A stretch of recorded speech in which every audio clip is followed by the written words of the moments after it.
of Burlington's Conservation Commission. This meeting and hearings of the Conservation Commission will be held in person at the Town Hall Meeting Room.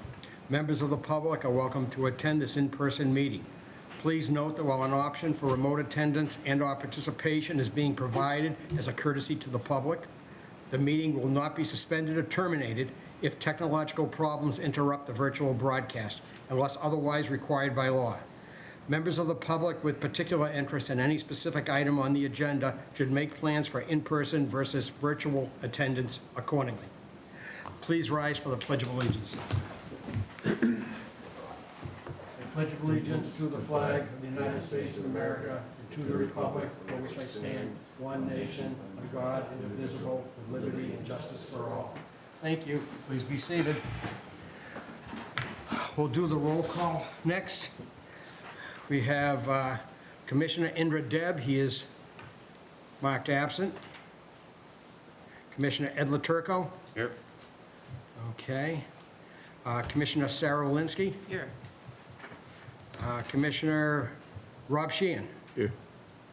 Commissioner Kent Moffett seems to be absent. All right. Associate Commissioner Sadie Backstrom. Here. Commissioner Bill Boyven. Here. And for the record, Commissioner Larry Cohen is present. All right, next we have items on the agenda. We have an item listed as continued public hearing, notice of intent, 7A Street, American Maplewood Properties, DEP file number 122-715. Looks like they will not be in tonight, and we would need a motion. Is there a motion to continue that hearing until May 22nd? Second? Second. All in favor? One, two, that's 500. Okay. All right. Next on the agenda is public comment period. For anything not on the agenda, you're welcome to say something. And is there anybody online interested? No. I don't see anyone. Anyone else in the audience? All right, so for the record, Kent Moffett is here. All right. So is there anyone for public comment period? No. Okay, we have listed minutes of April 24th, 2025. We did not yet receive them. Yeah, I didn't see them, okay. So we can bypass that.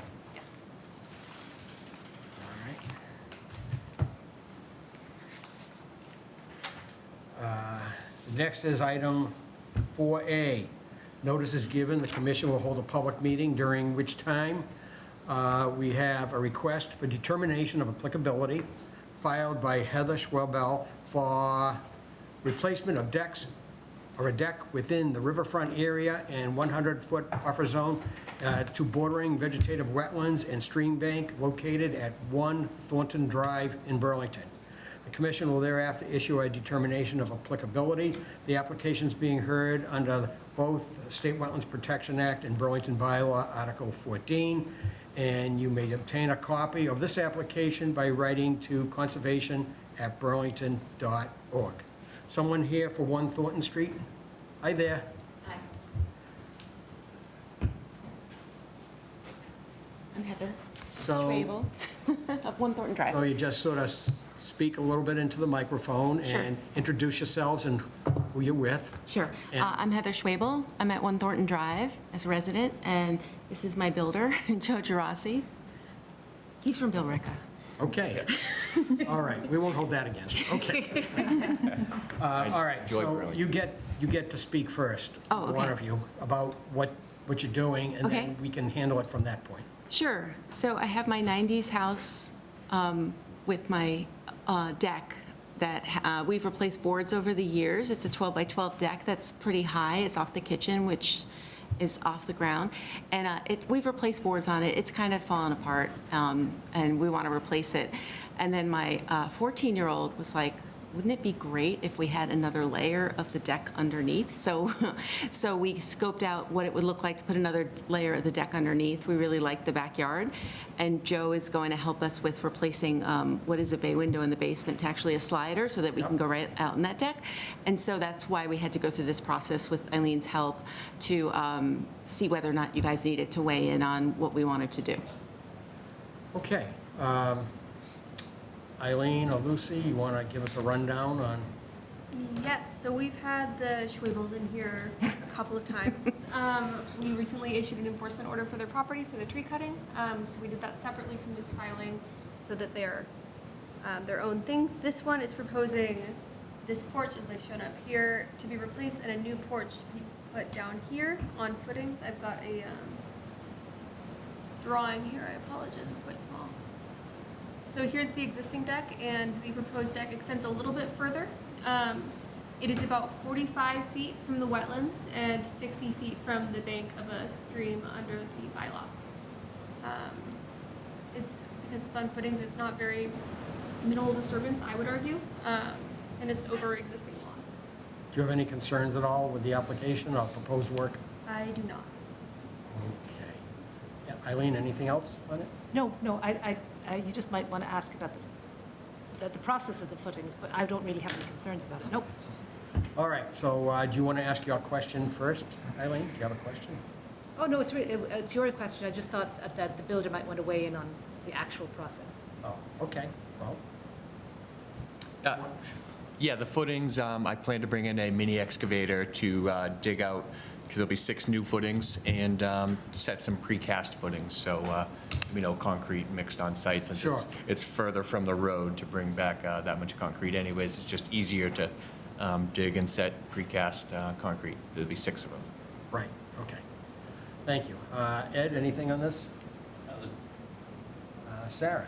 I guess my question is about the double-decker aspect. So there's enough, looking at a picture, there's enough clearance to have sonotubes or whatever they are, the precast things, and then a lower deck, and then above it a higher deck? Yeah, I think it's 9 to 10 feet off the ground. So what's the clearance under the lower decker?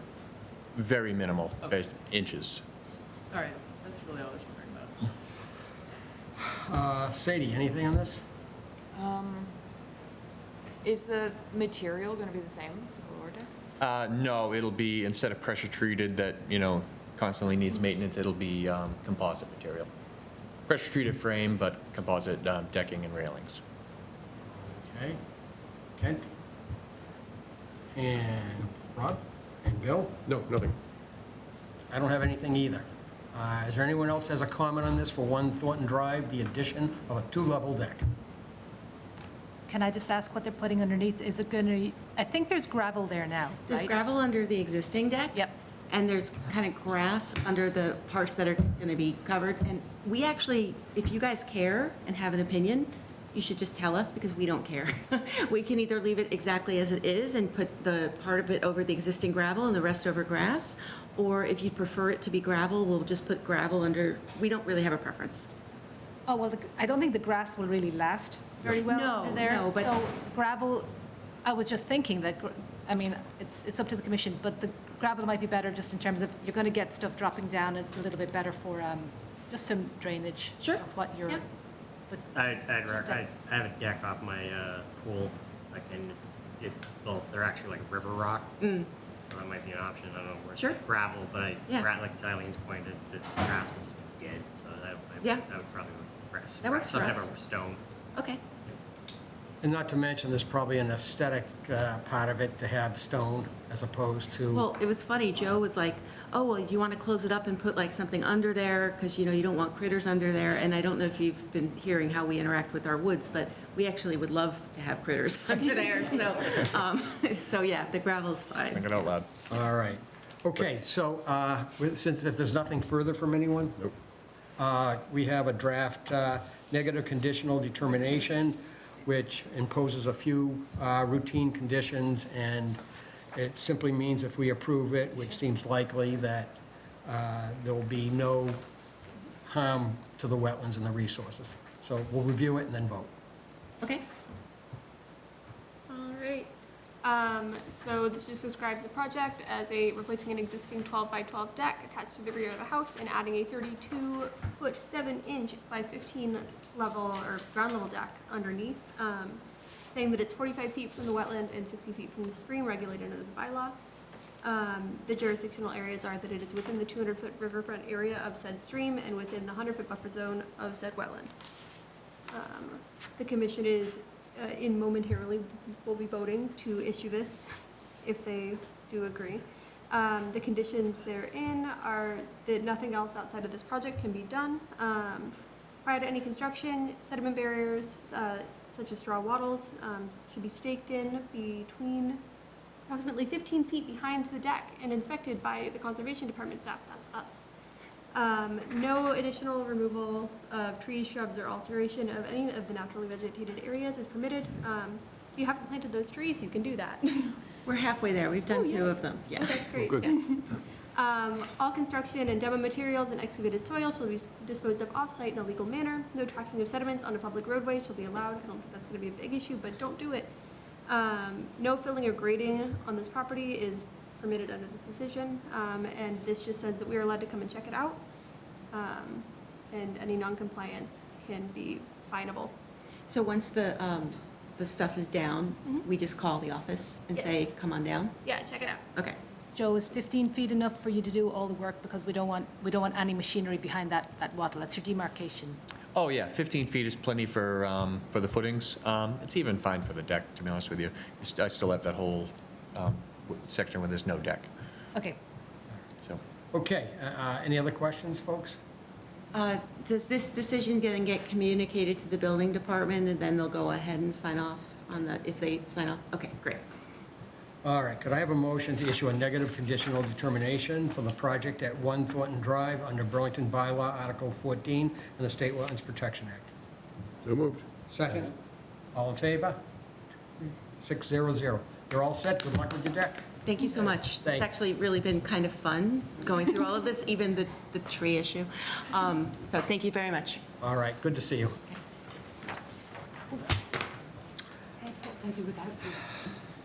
Okay. Next, item 4B, notice is given. The commission will hold a public meeting during which time we will act upon a request for determination of applicability filed by the Gutierrez Company for proposed installation of monitoring wells and borings in bordering vegetative wetlands and buffer zone to bordering vegetative wetlands at 135 Cambridge Street and 3 McGinnis Drive in Burlington, and will thereafter issue a determination of applicability. The application is being heard under the State Wetlands Protection Act and Burlington Bylaw, Article 14. To obtain a copy of this application, your right to conservation at burlington.org. Somebody here for that one? Okay, good evening. Good evening. So again, the same routine, please. Introduce yourselves, who you're affiliated with, and then the summary is up to you. Stan Sitkowski, Geoengineers. Matt McGavick with Geoengineers. Okay, very good. All right, you can talk, or we could handle it without you talking if you want. Sure, go ahead, Matt. Yeah, so we are proposing to install 2 shallow monitoring wells within the bordering vegetated wetland behind the building at 135 Cambridge Street. And the wells will be installed manually without any equipment or anything like that. And then we Can will you also... speak right into the mic, sorry. please? And then we will also be putting in 3 wells in the buffer zone of the wetland in the parking lot of the business at 135 Cambridge Street. Okay. So Eileen or Lucy, do you have comments for this one? So this, let me step back. Monitoring wells under the WPA are actually exempt. They're not exempt under our bylaw. That is why they're doing an RDA for the monitoring well, the portion that is in front of that's in the parking lot. However, monitoring wells in BVW are not exempt anyway, so they would have had to do the RDA. So if you just scroll up a bit, just so, if you can, just so you can see that well, I guess I meant down, showing the ones that are in the wetland. Oh. There's, and I can't remember exactly what the leak was, but there was some kind of a tank leak or spill some years ago that I assume that's what they're monitoring for. They're trying to ascertain the extent of that spill. There's already a whole bunch of monitoring wells out there. You have issued determinations before for that. In fact, you can see some of them in the pictures here. So these are just more of the same, I guess, More or less, yeah. except there's a difference between a piezometer and a monitoring well, which I don't remember. Something to do with the depth, right, of the Yeah, they'll be very shallow. filter. So how far are they going to go down? I was out there actually earlier, and you could see surface water, so. Oh, it's really The- wet out there. We were there Yeah. yesterday. Yeah, so they'll only have to go down a few feet, and basically so they're stable Okay, in the surface. That's not much deeper than that. but we don't have any concerns about this since it will just be work by hand, using some sort of hand auger type equipment They- only. Yeah. They auger. get twisted in? Yeah, or something like just that? like a slide hammer or something like that. But yeah, no power tools or rig or anything. Okay, sounds straightforward. Ed, anything on this? Sarah? I'm just interested, what is the cadence with which you check these wells, and who is ordering this work, and like, what's the big picture, the big narrative? I'm just curious, not that I have any objections at all to this. I'm just wondering, why would someone do this? Just to check in on the kind of the historical site work here and to see if we can just gather more information basically on kind of work that was previously done and just monitor, the conditions in the wetland, I guess. Is the hope that if you got like a clear reading or something, then somebody could develop the site, or? Yeah, just trying to see, I guess, if, like Eileen had mentioned the historic leak earlier, and we're just trying to make sure that hasn't like flowed into the wetland, I guess, if we were to seeing the quality of the water in the wetland. Okay. Sarah, What was I know a the little answer bit about the more. data comment? I'd love to hear what you know. All right. We can do that offline. The Say what? Gutierrez Company is, obviously, it's on the thing here, and they are potentially purchasing the property, probably to put housing. Oh, so you want to know what's in the ground? You want to know what's in the ground before you agree to a price, Five? is basically. You want the answer to your question about the cadence? Yes. We're only sampling them one time. Once? We're planning to sample them one time. Oh, okay, I thought maybe people came by and like took every 6 months to see movement or something. Okay, These are very temporary. I got you. All right, Sadie? Kent? Rob? I guess, yeah, so, well, just a little bit. So this is a different piano site project from the prior? Well, it's, It's all on the it's- piano site. It's a new overture Oh, okay. to I purchase guess- that property. Okay, so it's like a closer look at the piano Well, site. it's usually done, an assessment's usually done before you do a major property Okay, purchase yeah. for a business, because it has known contamination. So Gutierrez is not the current owner, they're a No. prospective owner? That's correct. And because this, just kind of, the location of these wells, it's the municipal property, and, right? Oh, of the ones behind? Yeah, It's the ones actually- behind. Yes, yeah. So they, get the Yep. DPW sort of grants permission for that, is that right? Well, not Or is it DPW, just- it'll be town administration, which will be fine. There won't be an issue with that. Yeah, I mean, they're probably just trying to see how the plume is moving off-site. So that's why it's on the property behind. Right. Bill? I'm curious about the two different types of wells. In the back is a type of well that you would sample from on a regular basis, is that correct? Not that you're doing that, but, Yeah, you could. okay. Yeah, but we'll just. But the front is, how does it work? I mean, how is it different? It just uses some kind of vibration to detect what's underneath, or?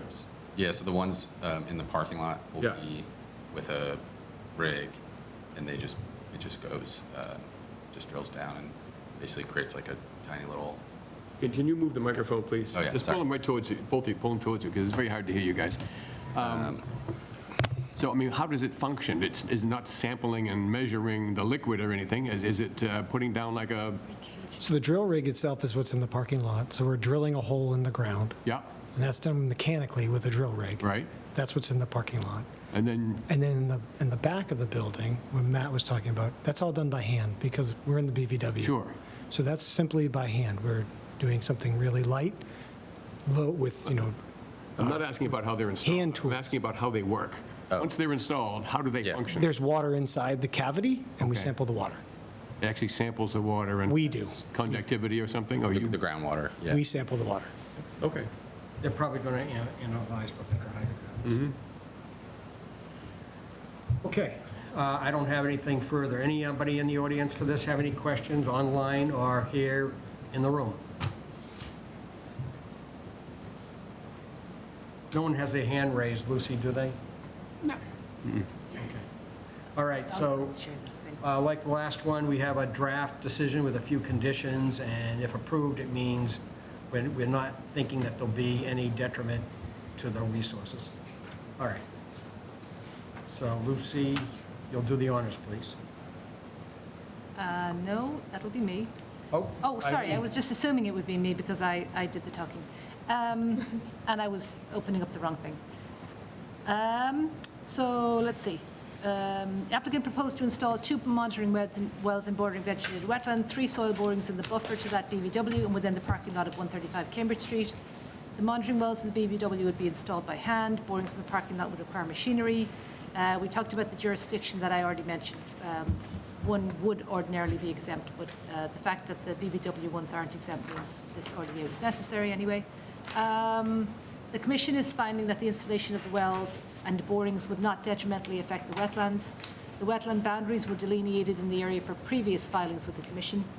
The Commission will vote to issue a negative determination of applicability, and this decision is only for work as described above. All excavated soil should be disposed of in a legal manner. No tracking of sediments onto public roadways shall be allowed, and if that does happen, clear the roadway. Water purged during the boring process, if anything, should be discharged to a permeable surface or captured, treated as recommended by the site LSP. But I'm thinking this is so small scale, you're not even expecting to purge anything, right? Very little, if any. There should be no filling or grading of the property under this decision, no cutting of trees permitted under this decision. Members of the Commission should have the right to check out what's happening, but I think it's probably going to happen in the blink of an eye. In an afternoon, a couple of hours? Yeah, a day. Okay, well, we'll probably- A day for the, yeah, sure. That works. Okay, any questions by the commission? Anyone? All right, could I have a motion to approve a negative conditional determination for the project at 135 Cambridge Street, 3 McGinnis Drive, to the Gutierrez Company under Burlington Bylaw Article 14 and State Wetlands Protection Act? Second? Second. Okay, all in favor? That's 6-0-0. Folks, you're all set. Thank you. Thanks. Appreciate it. And thanks for coming in. Next, we have a minor engineering change for 10 McCarthy Drive. Chris Tedesco is looking to make the size of the shed approved smaller. DEP file number 122-707. Is Mr. Tedesco here? Is he online? Do you see him online, folks? No? Well, I think we can handle this without his Goodness. presence. I hope I invited him. Well, let me explain what the situation is. Let me just share the plan, just so we can talk about it reasonably. Where are we? McCarthy. We're looking at the size reduction thing, and we're going to just share. Okay, so as you will recall, last year you issued an order of conditions for this shed. And the reason it was an order of conditions is because the work was going to be within the no-build zone of this stream here that you can see. So ordinarily, something like a reduction in scope or size of a smaller project might be considered just an administrative change. But given that this was so close to the stream, I just wanted to run it by you guys so it's all completely transparent. He's found that the shed was going to be way more expensive, just a bigger undertaking than he realized. So instead of having a foundation, which he was going to have, I think it's just going to be on some sort of a smaller slab, and it itself is going to be a little bit smaller as well, and he's going to pull it back a little bit from the stream as much as he can. So that's it. I don't have any concerns about it. I just wanted to run it by everybody, as I said, because it was a no build. Well, the original shed was like 16 by 35, and it is now the size of a small house. 26 by 40. Now it's the size of a smaller house. Now it's a Maybe smaller large house. addition. Yes. Okay, 14 by I 20. mean, it's still a big shed, yes, it is. but it's a little bit smaller than it was. All right. Does anyone have any concerns on the commission about this? No. Anyone? All right, could I have a motion to allow a minor engineering change for 10 McCarthy Drive to reduce the dimensions of the already permitted shed, which is in EP file number 122-707 at 10 McCarthy Drive? Is there a motion? So moved. Second? All in favor? 600. Okay. Mr. Tedesco's all set. If you didn't invite him, you can surprise him and tell him it's all set. All right. Next, we have item number 6, continued public hearing, notice of intent, 238 Fox Hill Drive, Ramil Shah, to demolish a dwelling and construct a new house. It's DEP file number 122-718. Good evening, Dan Dragani, Engineering Solutions Group. Okay. Good evening. Good evening. Would you like to say anything by way of update, or should we just launch into it? Of course, yeah, I can do a quick update here. So we did update the plan based on public comment at the last hearing. So we did propose to the south lot line, we did propose a earthen berm along that side back lot line. I know there was some concerns about water flowing in that general direction. So we put a 1 foot, an earth berm 1 foot from the property line. It sort of provides a little bit of protection there, 8 inches tall. So we've done that, and then to address comment on the north side, we did shift the stormwater system slightly to the south to get it further from the neighbor. That was moved approximately 8 feet. Repeat that part again? We shift the stormwater system on the, from the north lot line by approximately 8 feet. So sort of brought that away from the neighbor there. Right. Those were the major changes to the plan.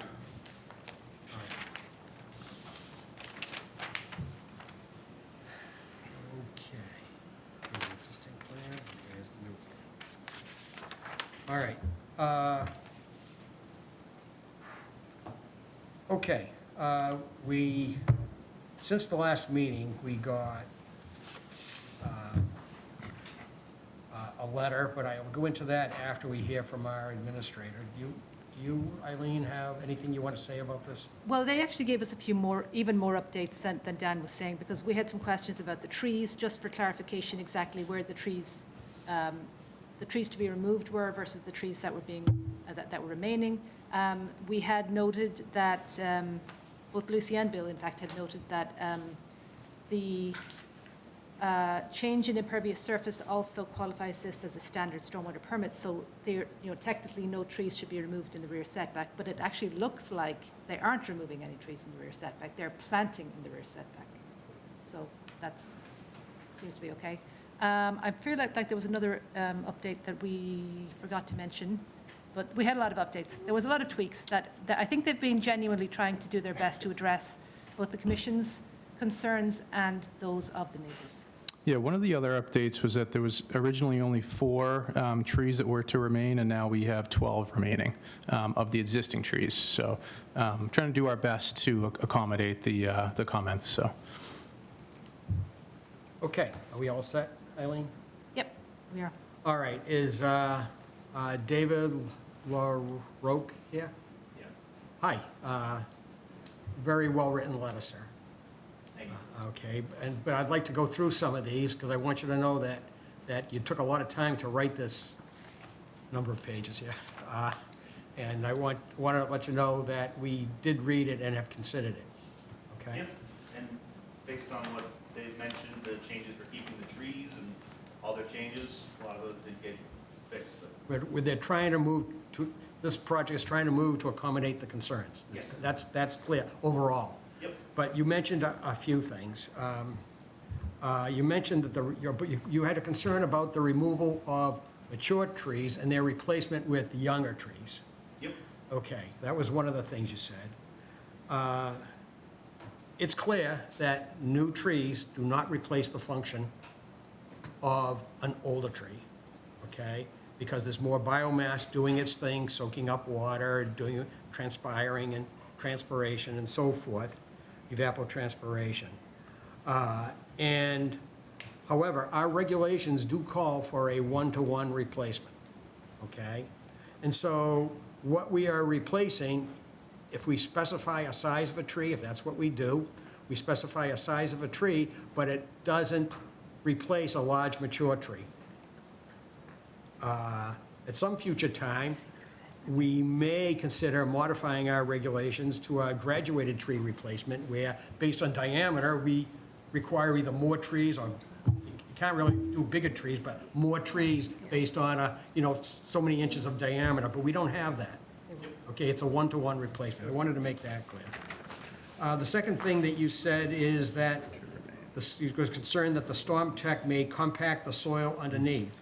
Now, I do know that the storm tech, the SC 800, the detailed view shows has soil already underneath it and shows angular stone as well. Do you wish to make a comment on whether these things are going to compact the soil so they don't infiltrate at all? That's not something that I've encountered in the past. We use the manufacturer's details, so it's a pre-engineered system. Their products, so they have standard details for like what's the minimum base stone and those sorts of things. And there's this angular stone that is all around it and supporting it. Correct. Yes. So I don't think that's as likely to happen. I never had anybody ask that question. It was a good question, but I never had anyone ask it. And you're concerned that infiltrating water will affect the water table. Okay, you did say that. You have to understand, there's limitations over what we have jurisdiction of. We do not control impacts to groundwater. And we do not assess those, we do not control those, we do not regulate those. We regulate surface water. So what we do regulate is that the peak volume, the peak rate and volume are not more than the existing case. And we can make it so that it doesn't roll off into somebody else's property, must be contained and handled then.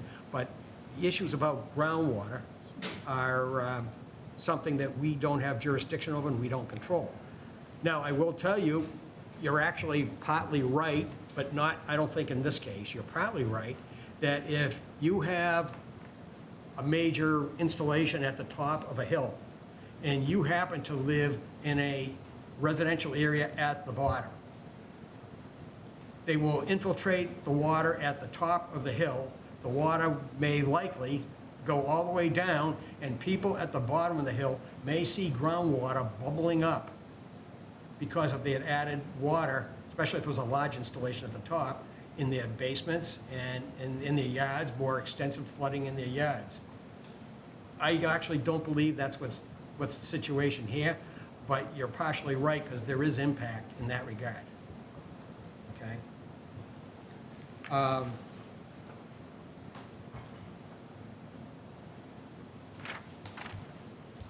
Let's see, you also had,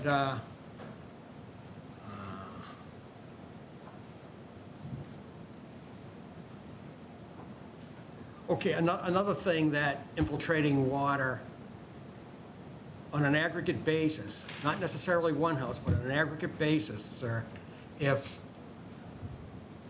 you remove vegetative areas and you put in larger homes, as you know, that's what's going on in this town, okay?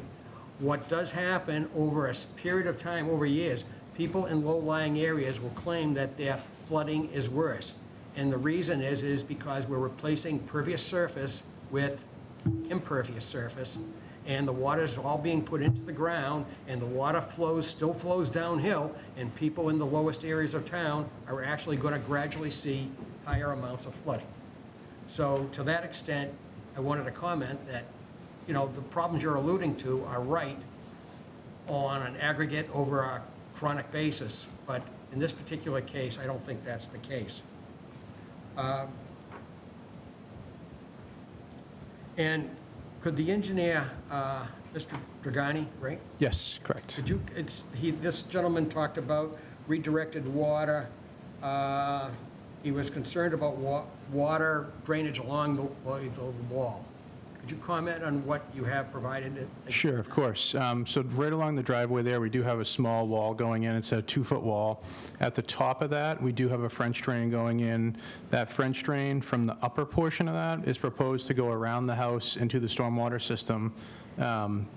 And then the section that's in the raising part of the driveway, as the driveway comes in, that would be locally sort of infiltrated in those zones. So those aren't connected to the stormwater system, but they have their own sort of system with French drains, stone buried to be able to handle that water. So the majority of the driveway does go to the stormwater system. I see. All right, and water along the fence, is there any water along the fence?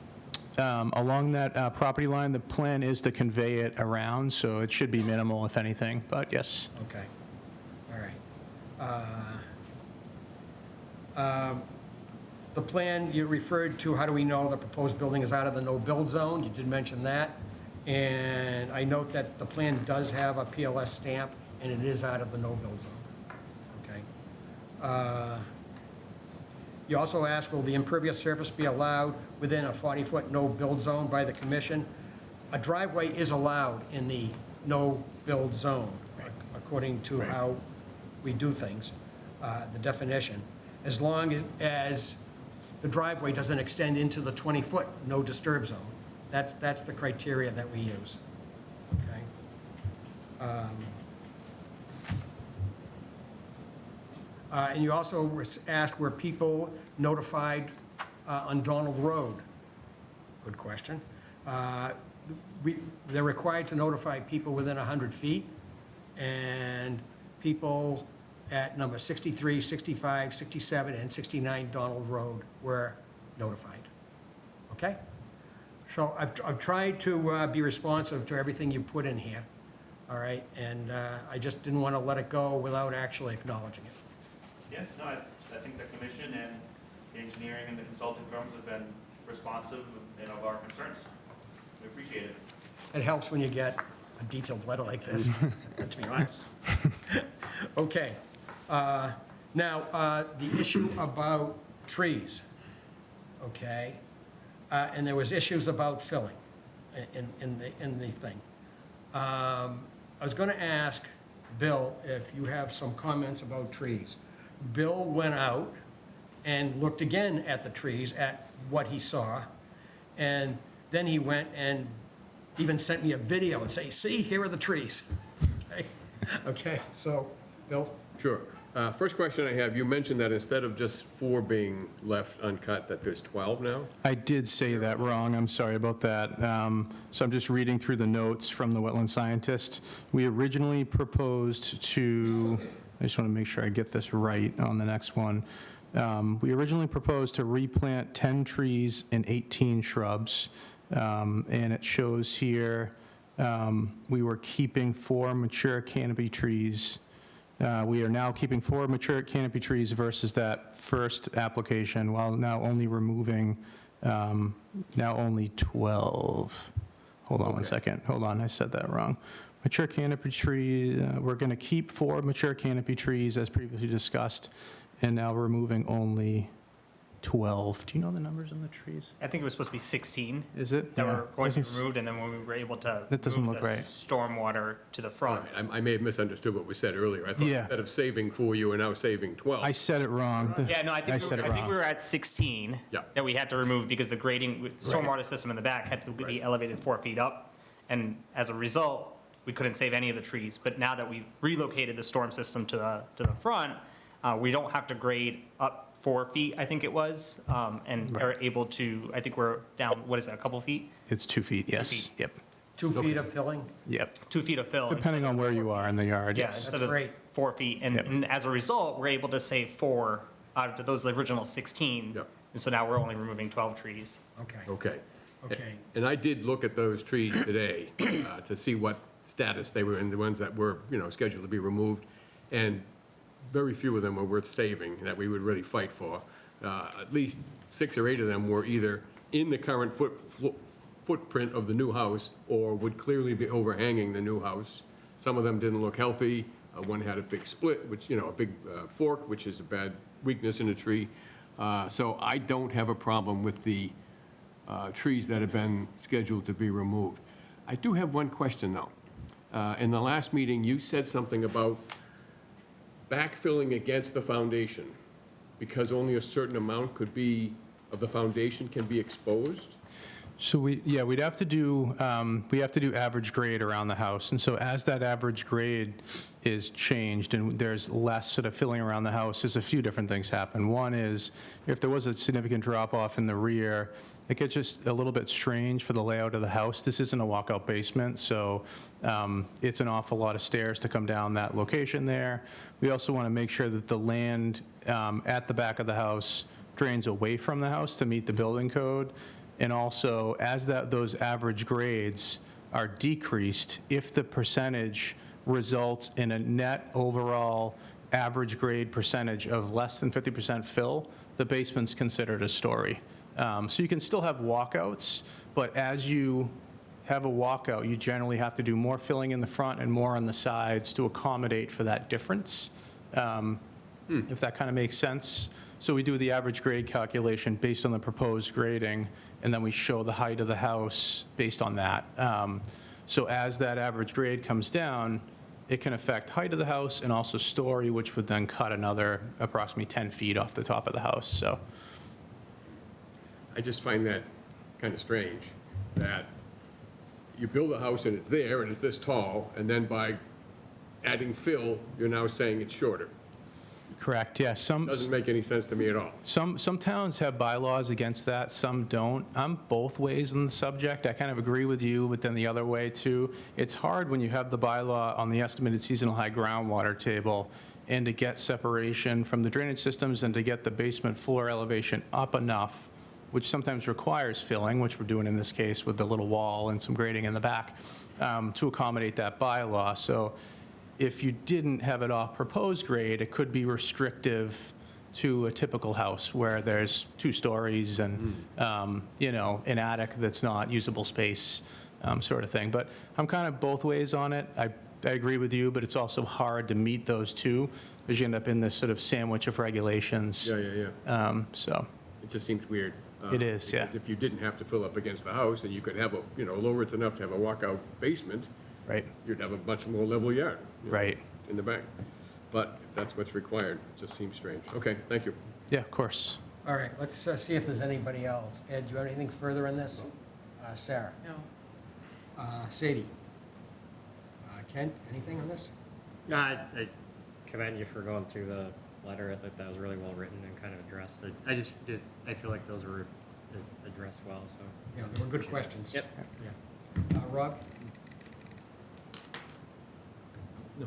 Okay. Bill, you're all set? I'm all set, thank you. All right, this is a hearing. Is there anything else on 238 Fox Hill Road? Does anybody want to talk? I guess if you're online, you can try raising a hand. Hopefully we'll notice it. If you're here, we have somebody here in the audience. Please come up. We probably want to speak. Yeah, speak into a microphone. Oh, thanks. Good evening. Hi, Bernadette St. John, 239 Fox Hill Road. Just a quick question on the fill. So it looks like there's less fill in the back, but maybe a lot more in the front. So could you tell me how much fill there's going to be with this project now? Yeah, of course. So the front, we do fill a bit more to fit that stormwater system in the front of the house and get separation from the groundwater table.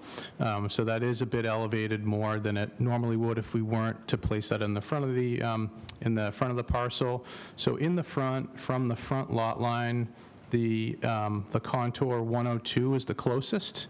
It's likely that there's a contour a little bit lower than that that's between the contours.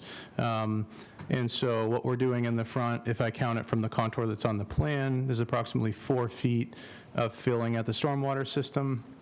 And then at the back center of the yard, there's a grade of 102, and the closest spot grade we have is 104.2, so that would be approximately 2 feet of filling in that back area there, so if that helps.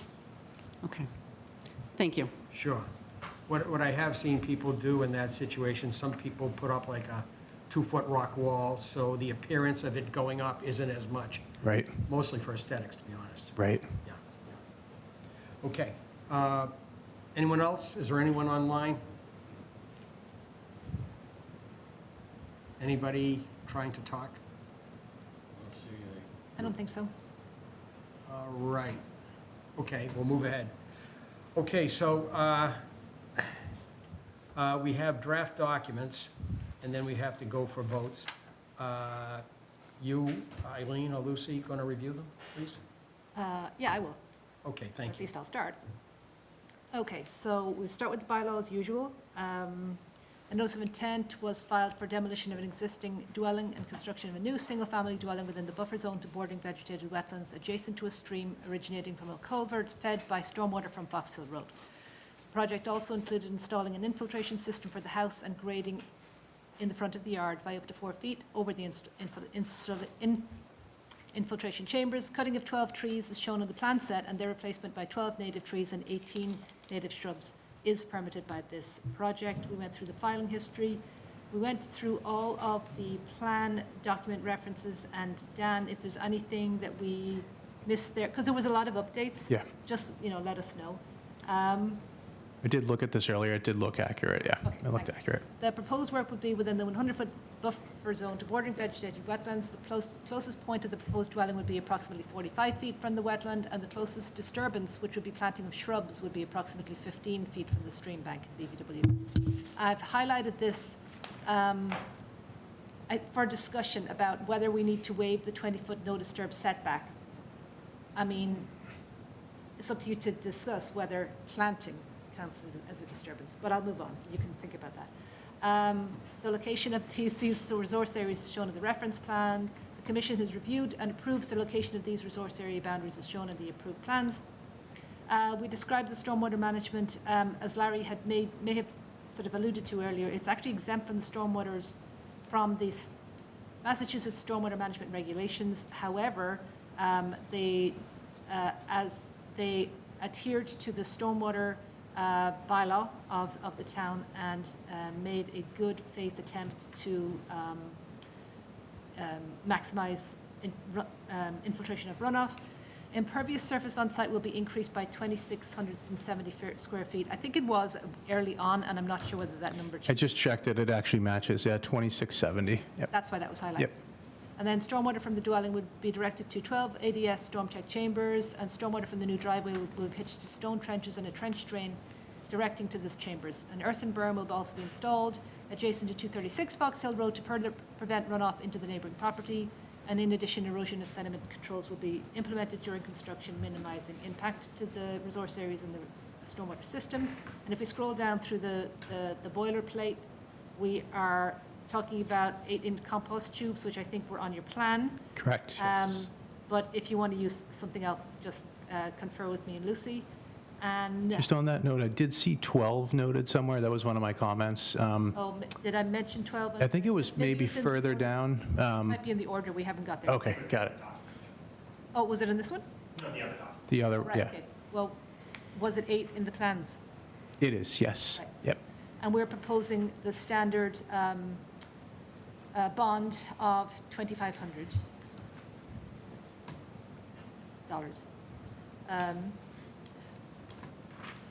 Okay. Oh, I'm not, well, okay, I still have to read, where did it go? Where did it go? Have these folks seen these draft documents? Yes. Yes. That's what Dan was saying, that he had reviewed the lists of the very many listings of plans, and he seems to be happy with them. Okay, so the order of conditions, a lot of these are pretty standard, so I'm going to spin down through them fairly quickly. I know Dan has seen some of these before. The first few are completely standard. We just refer to contracts and the fact that the order permits work within the 100-foot bank to stream and buffer zone again, stream and buffer zone to BBW and stream, should I say. And no work within any wetland resource area has been permitted by this decision. And the Conservation Commission has also adopted the findings made pursuant to bylaw 14. Going now to pre-construction conditions, you need to give us notice a few days before work starts that you're going to begin the work, and at that time, we'll organize a site visit, at which time you need to show that you've got your order of conditions recorded, the bond has been paid, your DEP file number is up, and your erosion controls are in place. And we'll go over anything outstanding that's on the order of conditions at that time. We said, this might be where we mentioned, right, okay. Ours is, yep. Oh, wait, but it does say minimum 8-inch diameter, so it's not.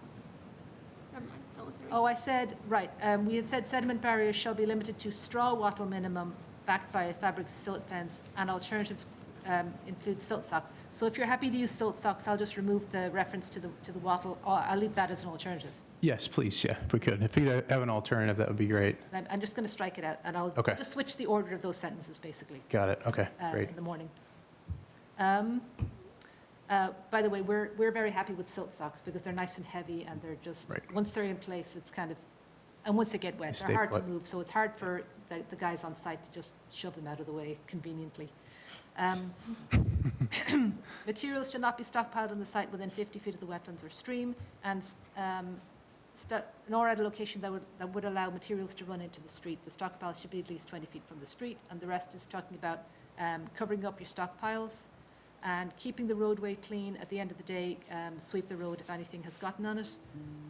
We have the right to require additional erosion controls. No additional grading beyond what's shown on the approved plan shall be permitted without getting a change or an approval of that request. The pollution controls conditions are very standard ones. They're just talking about don't knock anything into the wetlands, any spills should be reported, and then minimizing the amount of fuel that's kept on site. Pesticides, herbicides, fungicides should not be used within 100 feet of wetlands or the stream. And fertilizer may be used if it's a slow-release phosphorus-free fertilizer and has been approved in advance by the Commission. And that's a condition that will exist in perpetuity. We describe again in this, because it's the order rather than the bylaw decision, we describe a little bit about the stormwater management again, using the ADS storm tech chambers and the stone trenches. The applicant shall provide photographs of the stormwater management system being installed. Give us a call when they're happening. The drainage system shall be inspected and maintained by the homeowner per the methods and frequency specified in the reference operations and maintenance plan, and this condition, with an extra S, will be noted on the certificate of compliance as existing in perpetuity. Under the restoration conditions, we have the cutting of 12 trees in the buffer zone is permitted by this decision, but no other trees may be removed without additional permission. Then 12 native trees and 18 native shrubs shall be planted per the specifications in the mitigation planting plan. Alternative species shall be determined only in consultation with conservation staff. The planting shall be monitored for 2 full growing seasons and will be replaced if they fail, to survive within that time. Surety shall not be returned until the plantings have successfully survived for 2 full growing seasons. It doesn't say seasons, it just says two full growing. 2 full growing. Well, okay. That's novel. The department shall not sign for a certificate of occupancy prior to the installation of the plantings and site stabilization. And the last part is how you go about getting your certificate of compliance. And the perpetual conditions are just highlighted to make sure we check them and get the numbers correct. Okay, thank you. Ed, anything further? It's just a question that I'm still resonating in my mind. It sounds like one of the neighbors, I thought I heard, there was like a backdraft of water coming out of one of the other drains. Did we solve that problem, if I heard right? I don't remember the comment. This intersection of roads right there, and the water was actually backing up in one of the drains. Huh. I'm not sure which one it was. Maybe I heard wrong, but I just wanted to confirm that. I don't remember. Yeah, I don't remember We're that. concerned about street drainage as well, Yeah. which isn't on this property, but, you know, it would be helpful if it was addressed. Right, we can't really address street drainage. There was something in the very first meeting, wasn't there, Right. about that? Now that you reminded me. Yeah. And I think we may have said that we would check in with DPW. And if I didn't say that, we can do so. Yeah. We can do so, just to have them checked. All right. They can check whether the drains are properly functioning and Sure. may solve a problem. I believe you had told, you requested the neighbor to give a call to engineering or DPW. Oh, we told them to. Well, that's even better. All right. Sarah? Nothing else. Sadie, you have anything on this one? Anything? Kent? Rob? Bill? I would like to comment on the question about whether a waiver should be required for planting in the no disturb zone. My preference would be yes, because somebody could just decide to plant 5 rose bushes in there or something, and we would certainly want the ability to deny that by not granting the waiver, because they're not native and don't belong in that area. So I would say that a waiver should be required for any planting Okay. in the 20-foot no disturb. We'll see if the commission agrees when we have a motion. How's that? Yep. Just one comment, just on Mr. LaRock, your letter was really well written. I'm glad I just wanted to make sure you feel like all the stuff, just because you spent a significant amount of time. Yeah. So I just wanted, that's something I wanted to confirm that you were okay with, you feel like, okay. Like Larry said, I read that like 5 or 6 times, and it was really well written, so I wanted to make sure everything had been addressed. Okay, I wanted to table one point. The planting plan talks that the trees are going to be number 2 pots and 4 to 6 feet. That's correct, yes. Generally, I consider that kind of normal. That's kind of like the minimum normal size. And we are taking down a couple of big trees, not all of them in very good shape, but we are taking down, I think, Bill, there's probably a few. 1 second, I just want to look at this myself. Okay, Okay? And yeah, a couple of them are big trees. a couple of them are big trees. I'm wondering if we can get you to agree to some bigger replacements. You know, a mature tree a good tree would be like 8 to 10 feet. It's not practical to plant them much bigger, and they don't always take as well if you do. But an 8 to 10 foot, I was wondering if we could vary this mix a little bit and plant something if the owner would agree. What was the caliper of the trees? I thought they said 2. Well, it says on number 2, and I assume that's like But 1. that's for the shrubs, right? But the No, trees, that's for the trees. didn't it say 2 inch? No, The it previous says, one said number no, 3 it's a was a 2-gallon, 2-inch. 2-gallon potting. A 2-inch would be a really big tree, yeah. What's that? A 2-inch would be a large tree, That for would be sure. a large Yeah. tree. That's what we, Yeah. did it not say 2 inch? I No. thought we saw I thought that. it was gonna be 2 inches. Is it? Hold 4 on, to I 6 can- feet is a very small tree. I mean, it's less than an inch in diameter. It's Yeah, it's about an twig. inch. It's a very nominal tree at best. And I think, I'd prefer to see them bigger. And there's only 1, 2, 3, 4, 5 trees suggested. So would like to get you to agree to that. There are Is- 12 trees. Do you mean They- 5 kinds? Is there a certain species that you'd like on the larger variety? There's 10 trees being suggested, I'm sorry, yes. Well, they've updated it to 12. Oh, it's 12. 12 now, yeah, we did 12. So I would like to see, dogwood may not be planted that big. You know, oftentimes they're smaller.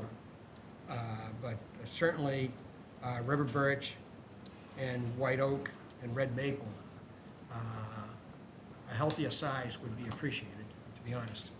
Is there a certain size you'd have in mind for the caliper there? I apologize that Andrew wasn't able to be here tonight.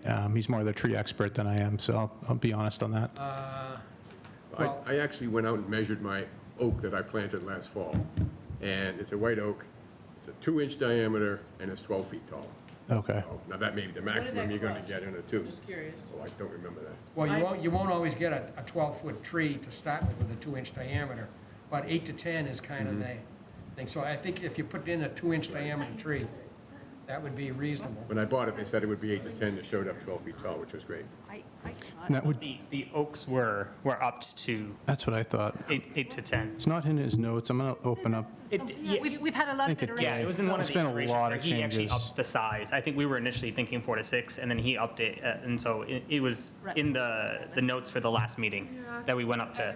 Yeah, but we needed either in the planting plan? I believe It it's in the is. planting. It is in the Planting notes. plan, I might have an old one. The planting plan Yeah. says here 4 to 6 feet.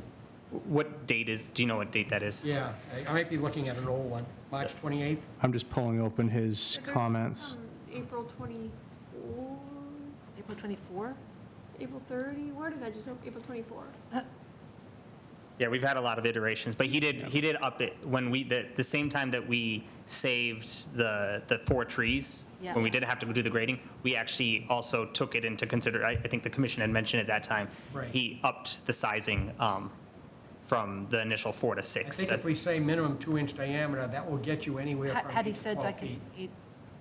There's, do you rem- okay, I found the planting list from April 30th. We have 2 red oaks, 2 red maples, 2 river birch, and 2 dogwood, and 4 white oak. The white oaks are all 6 to 8 feet, and the rest are 4 to 6 feet. Okay, that's a little small. I thought it was going to be bigger. I still, no? Where did I get 2 inches from? My preference is it's 2-inch diameter, okay? And whatever it comes in, usually that's considered a substantial tree, but not too big to plant, and it's most likely to survive. You said those are 8 to 12 generally height? Generally, 8 to 12 is my understanding. They're marked as 8 to 10 normally. Yeah. 8 to 10, they're marked usually 8 to 10 feet. Okay. Would it be okay if, and I still have to confer with my client, but okay if we did the height ranges, being that that's the way they sell them rather than the diameter? I'm just wondering if he may have trouble at the nursery if they don't have 2-inch, but they meet the height. I don't know if that'd be okay with the commission just before I, If I went out and saw 8 to 10 feet, or I went out and saw a 2-inch diameter, I'd be okay either way. okay, That's a healthy tree replacement. got it. And- Is it easier to just say minimum 8 feet, 2-inch diameter or minimum 8 feet? Right. Is that, That's is that, fine. does that work? So like the size of like a decent-sized Christmas tree, basically. I assume is that? My only concern would be the costs, right? How much that increases cost. I don't know costs, like we're doing significant Yeah, plantings it's, here. Yeah. You'll have to price it. I do know I bought like a 12-foot Armstrong maple, which is a very narrow maple tree for narrow areas, and it was easily 10 to 12 feet, somewhere around there, okay? And it was about $500. But that was a larger tree. That was 2.5 inches. Yeah, that'd be my only consideration. Like, I hope you would consider just cost, given the number of plantings that we're doing, if we can Right. mitigate some of it. That's all. Would there be any? If you have any issues, I understand. talk to the staff, okay? But I think you see the intent of us putting it in the order. And if there was any, issues where, let's say the white maples were really expensive, but the reds weren't so expensive, would the commission be open to any of those changes? That's what I mean. Talk, Okay. talk. Got it. Talk to Okay. Lucy and Eileen, and I'm sure we can find a way to help you out. Got it. I'm not going to pretend to be a tree expert, so. FastGrowingTrees.com, I bought a 6-foot white oak for $150. Easy, it comes in the mail. Great. Are you sure that's native? Is it definitely guaranteed? Because It was a white oak. Is there white oaks and white oaks? I'm concerned about people buying stuff online when we've Well, told that's them to fair. simply buy native. It might have been a tree masquerading as a white oak. Cute white oak leaves that survive the winter. It looks like, the rounded. Okay, all right, I think you've agreed, so no use, we don't have to keep debating it. Okay, just because what I said was, shall be planted per the specifications in the mitigation planting plan. I should probably tweak that a little. Yes, 2 inches or 2-inch diameter. Or 8 foot. Or a minimum of 8 feet. Got it. That For the trees. yeah. That's You'll find a lot of specifically, trees in not- that not the range. shrubs. Certainly, Right. minimum 8. But not for the dogwood, that's not going to be reasonable. Yeah, well, those are, that's considered a small tree or a large shrub anyway. Okay, I'm just going to add a sentence. Okay. Right. All right, that's all I had. That was my one thing. Is there anything else from anyone? All right, so could I have a motion, because they are planting in the no disturb zone, could I have a motion to issue a waiver of the no disturb zone from the wetlands regulations for 238 Fox Hill Road? So moved. Second? Second. All in favor? 600. Could I have a motion to close the hearing on DEP file number 122-718 for 238 Fox Hill Road. So moved. Second? Second. All in favor, 600. Could I have a motion to adopt the finding as discussed under Burlington Bylaw Article 14 for DEP file number 122-718, 238 Fox Hill Road? So moved. Second? All in favor? Same vote, 600. Could I have a motion to issue the order of conditions for DEP file number 122-718 under Burlington Bylaw Article 14 and State Wetlands Protection Act for 238 Fox Hill Road? So moved. Second? Second. All in favor? And could I have a motion to request posting of $2,500 performance surety for DEP file number 122-718 under Burlington Bylaw Article 14 for 238 Fox Hill Road? So moved. Second? Second. All those in favor? Same vote. All right, with all those votes, you're all set. Good luck on your project. Thank you for all the people that showed interest and spent time with us. We do appreciate it. And good luck. Thank you. Thank you for your time. Thank you.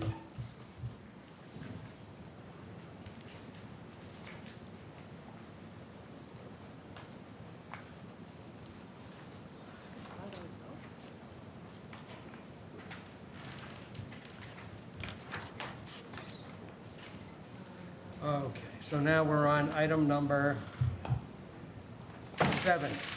Continued public hearing, Burlington Stormwater Bylaw, 1 Overlook Ave. It's Burlington Parks and Recreation. They are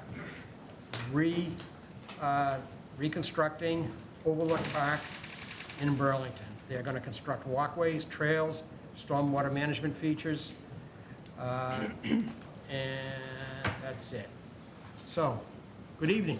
Good evening. Tony Capichetti with Weston and Sampson, 55 Walkersbrook Drive in Reading, Mass. Is there anyone else with you? Online, we have Regan Andriola, the landscape architect for the project. Hi there. Hello. Okay. Last time we were here for a stormwater management permit, gave a presentation of the work that was proposed for the park. As you said, we're providing an accessible trail loop, revitalizing the playground, modifying some of the parking, adding some walkways, providing a compliant emergency access route to the top of the hill, as well as some stormwater management features. And there are a handful of questions. We provided a letter earlier this week addressing those questions by both the board and the administrator. Just going through as briefly as possible that response letter. Is by way of a stormwater narrative. The existing conditions, it's a large hillside. Stormwater flows to one of 3 areas, either overland to the west towards Overlook and Creston Aves, overland to the north towards Harriet Road, or overland to the southeast towards, there's a cul-de-sac at the end of Richardson Road where there's some townhouses there. Those are kind of the general areas where the stormwater flows off the site. It is all overland flow. The impervious surfaces are wholly untreated and unmitigated, so there's no stormwater features on the site currently. And actually going down the roadways in the area, it's quite a ways before you come to any structured drainage in that whole development. And the proposed conditions, we're retaining those 3 areas of discharge. What we're doing is providing multiple types of BMPs. Initial treatment will be done by either curb inlets, deep sump and hooded catch basins, or a grass channel or swale with check dams, and then conveyed to either infiltrating bioretention areas or a constructed pocket wetland. Each of these treatment trains in all 3 of the directions provide 80% TSS removal. And then those stormwater BMPs also reduce the quantity of stormwater leaving the site. There's a reduction of 28,212 square feet of impervious surfaces as a result of this work. And then in the 2, 10, 25, and 100-year storm events, there is a decrease in peak rate of runoff leaving the site in each direction. We did ask for a waiver request. I performed the soil testing myself. I was formerly a licensed soil evaluator under Title V. I let my license lapsed because I wasn't doing a lot of Title V soil testing. So that is a requirement of your regulations. So we are requesting that waiver, and we're open to any condition that requires a retest prior to construction. There was a question about adding some off-site mitigation techniques on some of the abutting properties. There are still a lot of mature trees in all those areas, so we looked at what was leaving the site. There is a reduction. We talked about adding a vertical granite curb around the edge of these level spreaders, and we extended that curb line on the returns as well, so that'll actually effectively increase the wear length by 6 feet in each instance. And then we're going to armor 3 feet off of that with boulder riprap as well to further disperse that flow coming off and stop any potential erosion on our site where the tree cover will be disturbed. Snow storage was another question. We provided some plans showing snow storage areas. The intent is to use, because there's no parking requirement for a park, to use some of the spaces in the winter, figuring that there'll be a little bit lighter use. And all the areas that were selected will flow back into the stormwater system so that it'll have a chance to infiltrate and be treated and capture any sand or salt that gets migrated onto the site, noting that no sand is allowed in Burlington on the parking lot. There was a question about the number of trees removed. We've identified 20 trees that were 8-inch diameter at breast height or greater that need to be removed. There may be some additional trees, however, our survey did not specify locating trees below 8-inch. We're proposing 30 shade trees throughout the site in addition to the shrubs and other vegetation that will be going in as part of this redevelopment project.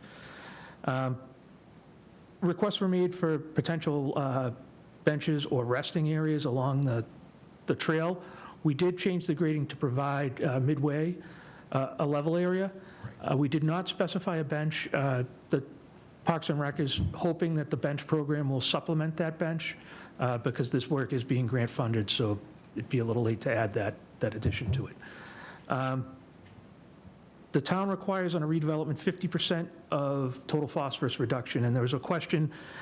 We use the EPA performance curve for gravel wetlands. We're calling for a constructed pocket wetland.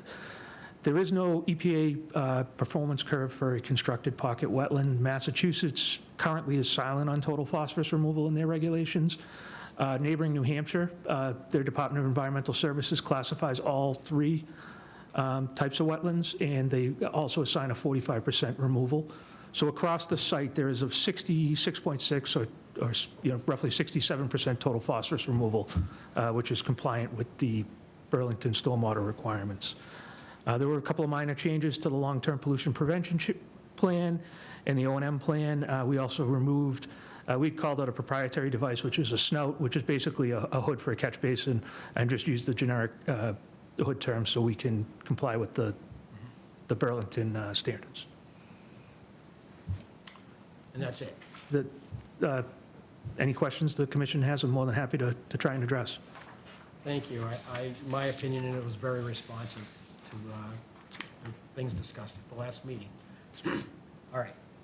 Eileen or Lucy, you have further comments or any concerns remaining, or how do you feel the issues have been addressed? Did you just read out the letter that you gave us? Because that was a lot more information than I remember reading. I've been following along. He was going through the letter. It was everything that included the phosphorus, because I just wanted to agree with some of what he was saying about, I did, I agree with you about the gravel wetland, because I had asked that question about how were you saying it was a gravel wetland, but I've seen the EPA, the BMP crosswalk convention, Yes. crosswalk, whichever way I'm supposed to say it, and that does rank those. There's about 4 of them that, including pocket wetland, that all get kind of lumped in bundled under the gravel. So that explained that to me. Thank you very much. Right. And I accept the explanation about the phosphorus. Did I still have a question? I think I did, which was, oh yes, it was on your snow removal plan. You were showing that one of the areas of snow storage is right beside one of your retention areas. Are you, okay, usually you avoid storage so close just in case it gets shoved on top. On top, are you concerned about that, or is that one of the like overflow So that, storage? those areas will overflow when they melt. I'm not too concerned because, as I said, we're an overall reduction in pavement. So the storage areas are extra kind of added to meet the local ordinance, not the state requirements. We can omit that and relocate it and issue a revised plan if they're, I don't know, you guys might want to just consider that, because you just don't usually want a lot of snow shoved right into your bioretention area. Do you know the one I mean? It's kind of, so right at the entrance. yes, that one right there. I'm happy to, Or is anything going to be behind there? Are there bollards or anything behind that?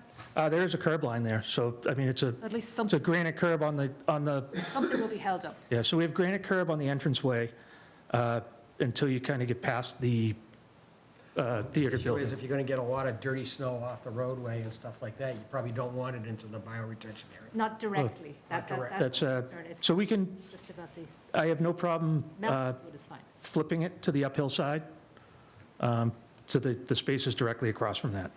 If that's not a big deal, that would. That's fine. Our intent was to issue a completed revised plan set with the date reflective of when the board decides to close the hearing, so that could be referenced.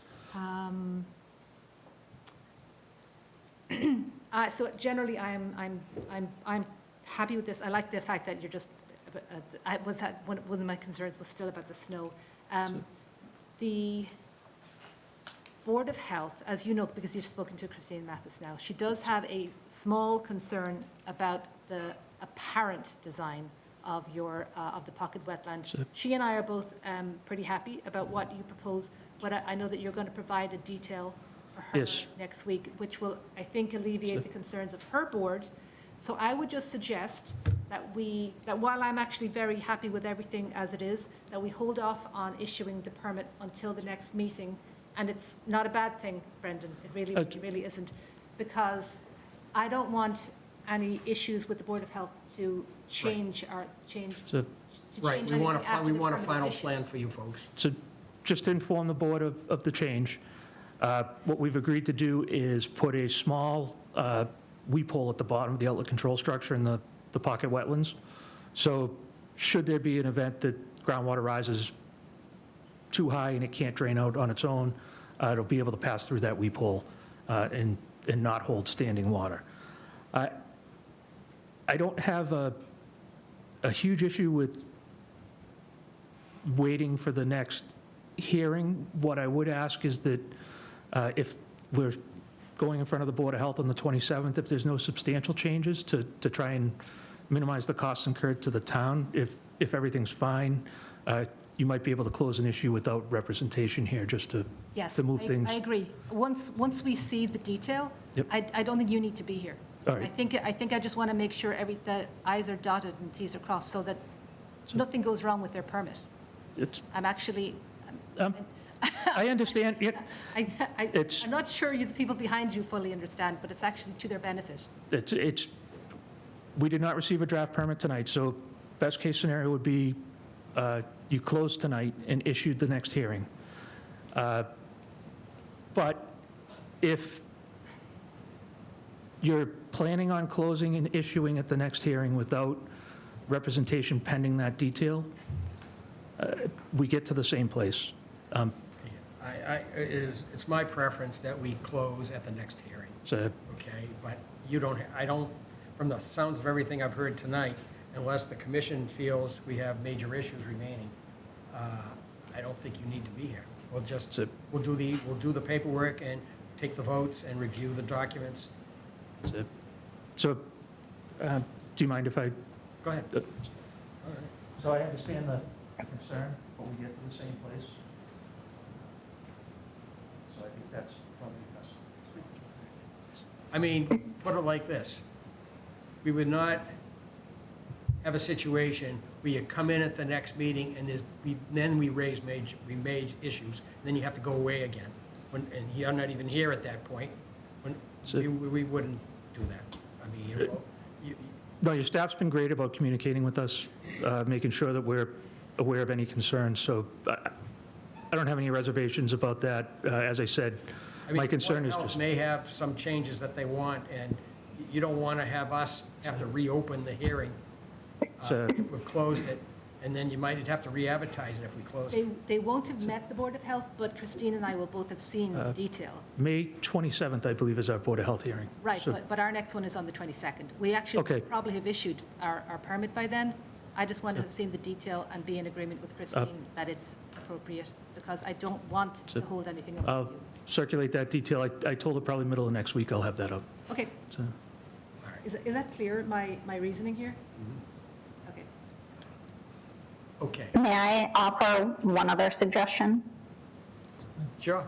Can you hear me? I'm just curious if if there would be opposition to closing tonight and making that a condition that the Board of Health approval, it's conditional on Board of Health approval. I don't know if that's something that you typically do or not. Well, the Board of Health still will not have met by the time of our next Yeah, meeting. they won't actually issue an official approval. isn't even a- Staff will give approval informally. This isn't a conditional thing. We just want to have seen the details so that we're referencing everything correctly in the permit, and so that the two staff members that are in the situation have seen the detail of the new detail of the design. It's our Just intent adding- that you have no new surprises so- next meeting when we close the hearing and issue. So we would provide that detail upon approval. We'll issue a complete revised plan set with a revised date on it, so you can reference that in the decision. And, On approval? Well, you need to give it to us before approval. well, I'm sorry, with We want, by on approval, I mean no comments from staff, that you agree that that's an appropriate detail. sorry, say that again to me? So next week, I'll issue the detail Yes. for your review, Yes. provided you have no comments or concerns, and Ms. Mathis has no comments or concerns. Yeah. We will then issue a complete revised plan set with new dates, so that can be referenced Right. into So the it'll be for the decision. next- Yes, yes. Are we clear? Right, okay, okay. All right. Okay, so I guess we'll do everything at the next meeting and wrap it up. You'll issue that detail, the staff will discuss it, give you the go-ahead, you'll print the final documents, and then we'll take care of it at the next meeting. Excellent. Okay? Thank you very much for your time. All right, thank you, sir. Thank you. So do we need to request a formal continuance, or? Yes. Could I have a motion to? Can I raise one question first? You're requesting a waiver because of the lack of a certification for a competent soils professional, and yet you provide the definition of what's required. So that's the new state definition. Those regulations haven't come out yet. They're supposed to be coming out soon. Is this definition the new one? That is the new one under the state regulations, showing that they're moving away from a licensed 5 soil evaluator for Right. stormwater. It's not current. This is not current. No, I'm just providing that as, I brought that up at the last hearing. I just wanted to provide that as further documentation that, even though I no longer have my valid license because I haven't been doing a lot of septic work, I am qualified and will be qualified again under Well, I the new understand regs. that, But the way this is worded, it says, the following, is,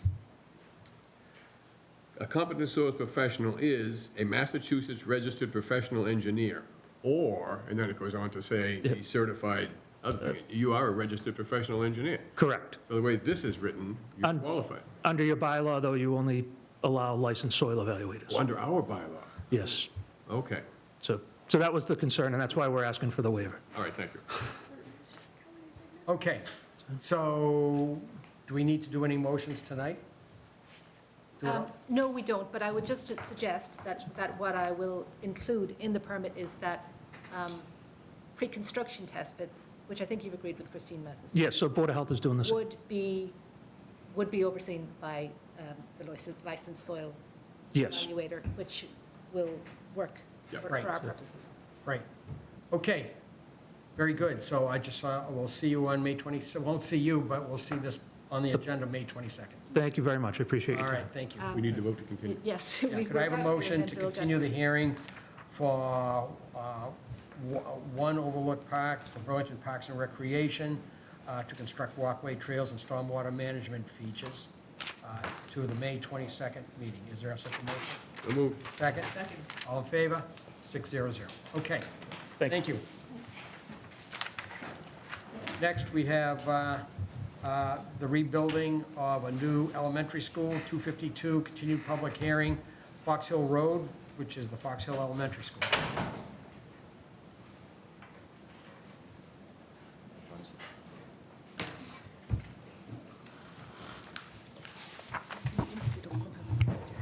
No idea why, and I don't know, should I give more justification? Are we sharing this presentation, or Oh, I think we are sharing, yes. I will Sorry, would you like us to share the presentation? Yeah, do you mind, Or do you want to start talking first? It's No. actually enormous, so it's going to take her a I was minute gonna just say, Take her a minute to open just to it. render. Well, thank you for having us back. I'm Neil Harrigan from Danisco Design. We're the architects of the new Fox Hill Elementary School, and with me tonight is Steve Stanish from Horsley Witten Group. He's the civil engineer who's designed the stormwater system. And the focus of this talk tonight will mostly be about the stormwater system, because at the last meeting, we talked a lot about the general site plan and trees and stuff like that. And so we'll talk mostly about the stormwater management plan. We also have an update on the snow storage plan. I think we showed something last time, but we have a little bit of an update on that. And then after that, we're going to have a little talk with Amy Ball, who's our ecologist at Horsley Witten Group, to talk a little bit about the buffer zone impact follow-up and also some in-space invasive species management. And then finally, we'll follow up with a little bit of the plant and tree mitigation follow-up. We listened to what you said last time, and we've made some minor changes to the planting plans. So again, did we get the? Is it still open? It's still loading, huh? Should have brought paper. confused.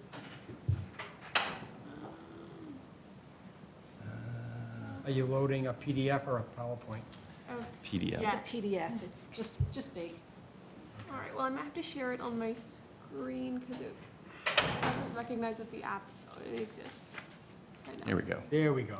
And it may or may not scroll from this point. Yeah, if you just Yeah. you go to the next page, it's kind of the agenda, which we just talked about. It's still just going to take, whatever you're asking. I think it's going to take a It's few the seconds. combo of the WebEx. It's really sending it off a cliff. Okay, well, Oh. We're here. so yeah, we just talked about the agenda, So sorry. and the next one. We'll get to the next slides someday. So as I mentioned, our project team, I forgot to mention, our landscape architect is also on the call, so she can answer any questions. Kelly Conley will be available if you have specific questions about the planting plans. So we'll go on to general, as we talked last time, this project will be a phased construction, so the existing school is going to be in full operation during Can you make that picture bigger? the construction. And so as part of the enabling work, we're going to have to build parking lots because we're building a school in the existing parking lot. So those two kind of hatched areas to the east of the school and to the south of the school are parking for the teachers and visitors.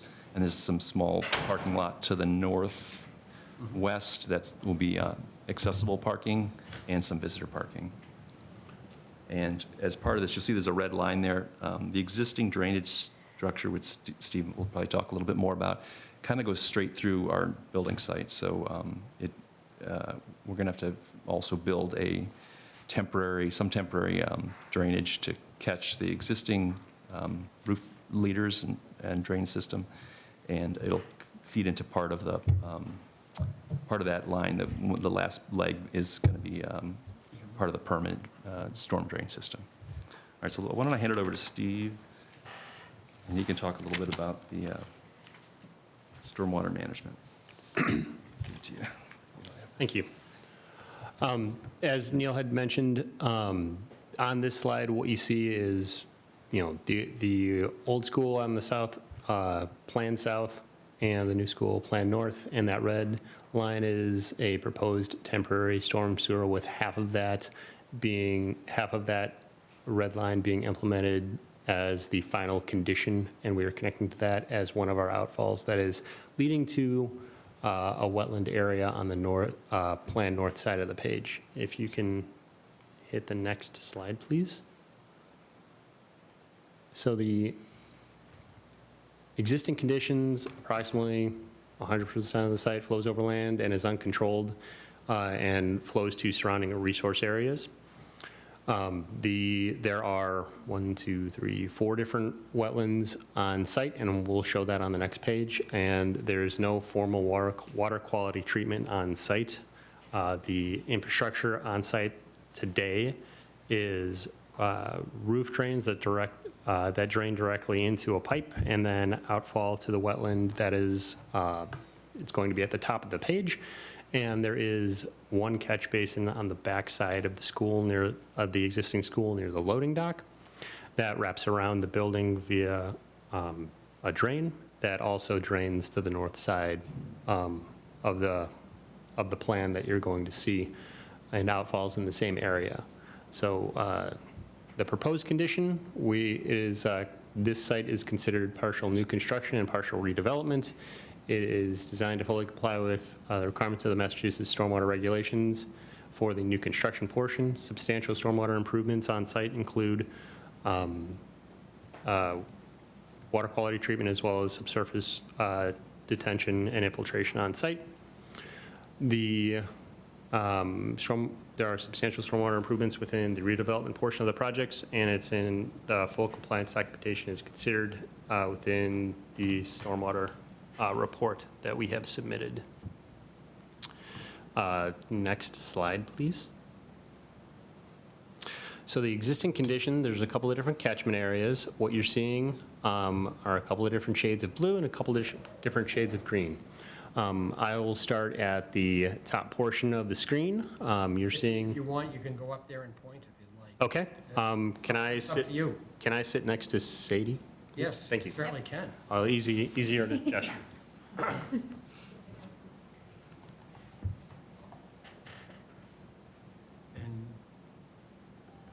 there you go. Is this, okay, I think everyone can hear me. So this is the existing site. What you're seeing is the existing school right here. There's the existing parking lot, and there are the 2 roads that come into the site on the left-hand side. There are 4 flagged wetland areas, 3 total wetland areas on site. There is a large wetland space that has 2 different flaggings on the north side, wetlands 1 and 2, right here and here, with their boundaries as you can see them. There is a wetland to the right-hand side of the screen, which is also considered a vernal pool. In this area, it's kind of within the wooded area to the back of the site. And then there's also a wetland at the lower left-hand corner right there that is across from the 2 entrance roads to the site. So as I was saying on the previous slide, the drainage that exists on site, generally, this entire middle area drains north toward these 2 wetlands. There is some runoff that goes via overland flow toward this wetland to the lower left-hand side. And then there is kind of some isolated space over here that drains, that remains untouched. It's a wooded area that drains to this vernal pool space. There is also some perimeter areas along the site that drain to the local abutters. And that is just the existing topography on the site. And with that, as I was saying, the stormwater infrastructure on site, it's all overland flow. There's 1 catch basin here and a couple of downspouts for the school, and those are all piped in this area. What you saw on the first slide with that red line, part of this phasing, since we're building a new school, directly where those pipes are draining to that northern wetland, we're trying to intercept that as we are building the new school and wrap it around the school, and it'll still outlet to the same location. That's the existing condition. And will that be temporary until the other school, until the new school, the old school comes down, or? Will that That will serve as the stormwater management collecting those that old school pipes around that school, and a portion of that will stay, and we're reusing a portion of that red line as an outlet for our proposed system that will, if you flip to the next slide, please.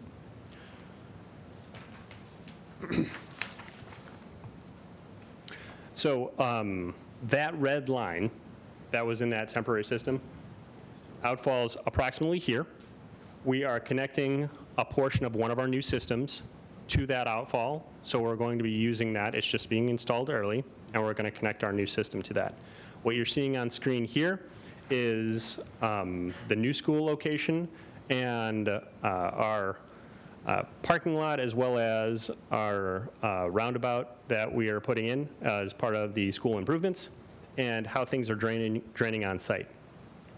So for the most part, some of the outer areas that are currently just sheet flowing off are remaining untouched, and they will continue acting the way they are acting today. So this vernal pool area, we're not doing any work on this side of the lot, so it'll remain as it is. Some of these adjacent areas along the lower end of page bottom of the site, still going to be sheet flowing off.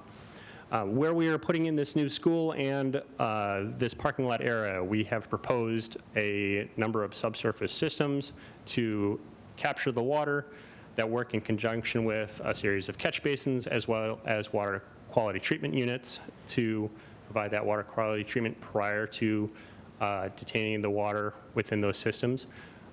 Those systems have been designed to infiltrate water on site to meet the peak discharge rate, as well as the volumetric requirement of not increasing the volume of water that leaves the site as well. With these different areas, what you're seeing is orange is the roof of the building. That all drains to a subsurface system where P1 is in back, and then it outlets to the wetland to the north, similar to the existing school that outlets to the north. The the roundabout area, as well as this drop-off area, is collected via catch basin and drains to a subsurface system in this triangle area, P3, and that eventually outlets to this wetland in the lower left-hand side. And the other subsurface system gathers water in this proposed parking lot here and connects to that temporary outlet pipe, which becomes a permanent outlet pipe and ends up going to the wetland to the north. Okay. That was helpful, thank you. Are you finished? With this slide, I just figured I'd pause. There was a lot of information to gather. There's a lot of things going on. I have a really basic question. These ponds, they're underground, right? We're not. Correct. They're just gathering areas for stormwater. Is it like a Coltech chamber that storms? So that is next slide. You're getting ahead of me. So if you'd like to go to the next slide, please. Well, why don't we see if there's any questions, since you took a pause. Yep. Let's see if there's any questions regarding what you've said to date. It's a good starting point.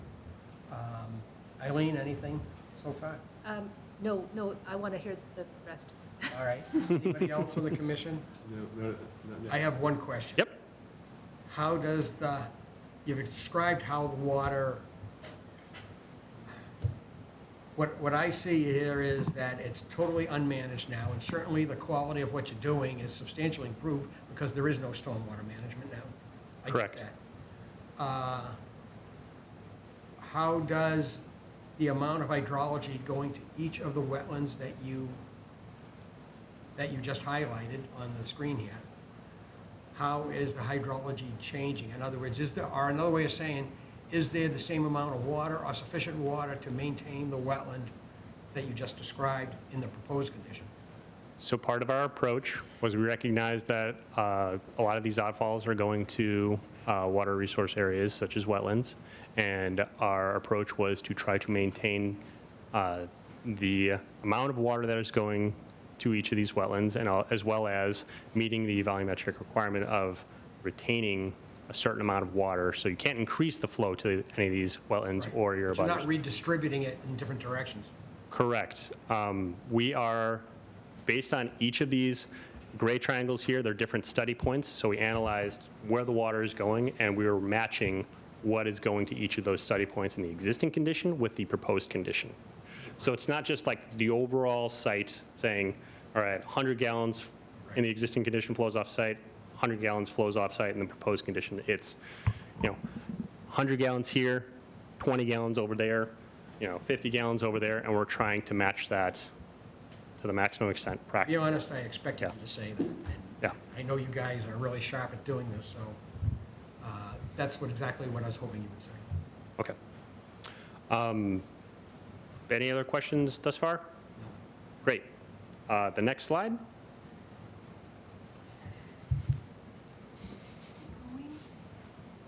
Always keep going. All right, so the question was if we were using Caltech or StormTech chambers.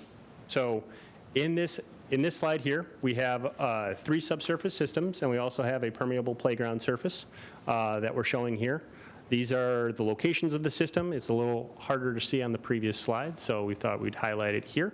As I mentioned before, subsurface system 1 at the top of the page is taking runoff from the roof runoff, and it's going page north. Subsurface infiltration system 2 is taking runoff from the parking lot area and also draining north around the building. And it's connecting with that permeable playground surface that's outletting at that same outlet.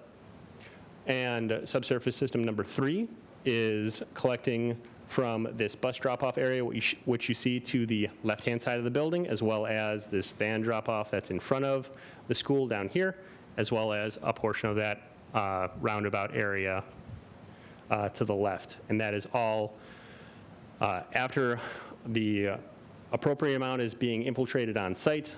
The overflow that goes to these wetland spaces drains, that area drains to the wetland on the lower left-hand side.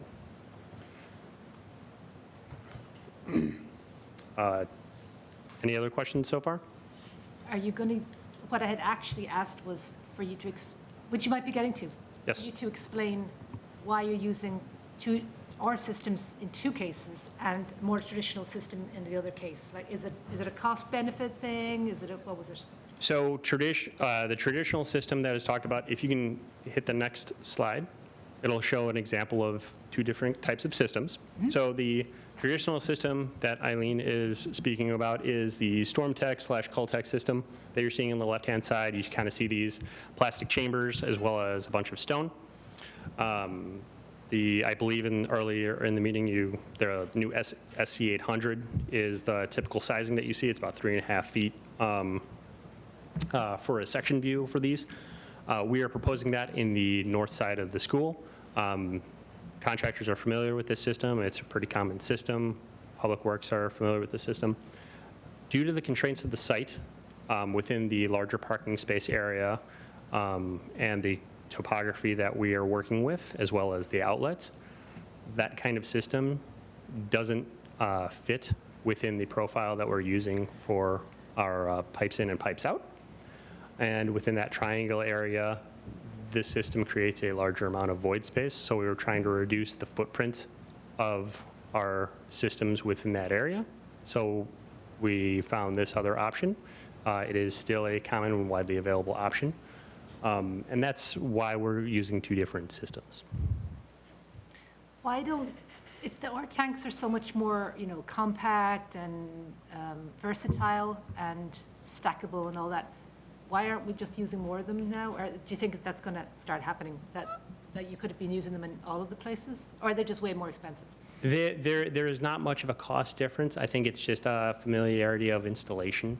I'm not a marketing or a salesperson for any of these products. It's just something that's more familiar that's being used for StormTech versus our tanks. But they are. One has a shallower profile, is that the idea? Our tanks just have a more versatile profile. Yeah. Are they like a milk crate that's like got all 6 sides? That is correct. They are, they kind of come to the site. They can be assembled on site, but they effectively look like milk crates. They come in different versions that are H20 loading or even heavier, or used for non-trafficked surfaces also. So These are your infiltration units, and before them are water quality units, is that what you said? that is correct. So During really high flow, are they the type of units that are bypassed, that the high flow is bypassed the unit and goes right to the infiltration? So the typical, I believe it's the, I think we're calling for Contec units on our plans currently. There is an overflow within those units that bypasses For high storms? for high storm events, yes. So, So what, so that means that for the infiltrations number 2 and 3, which are draining the roadway, you could have substantial amount of dirt and sediment and hydrocarbons going in directly into the infiltration. And is there like is there like what do you call it, an isolator row to collect it in there? so part of the approach of the design is you're supposed to typically have about 44% removal of total suspended solids prior to getting into an infiltration system. With that, we have a deep sump catch basins, and then we go to these water quality separators. And in larger storm events, there is an equivalent isolator row that happens in these R tanks. The equivalent isolator row? They're not called isolator rows, but it's an isolator row. In terms of a setup, I think the term isolator row is specific to the StormTech system, but it operates as an isolator row where, any dirt, debris, or anything like that that gets in. Would settle in the first thing? Correct, within that first set of changes. And if it needs maintenance at some point, is there a way to do maintenance? Yes. And that's part of the manufacturer's information and design. All right, great, okay, thank you.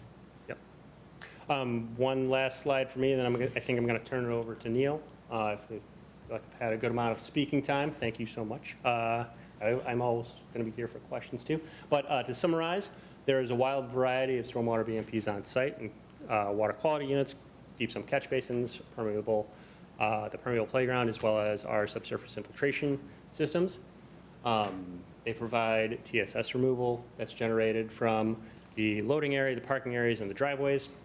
It also reduces the total phosphorus from stormwater runoff on site through these things.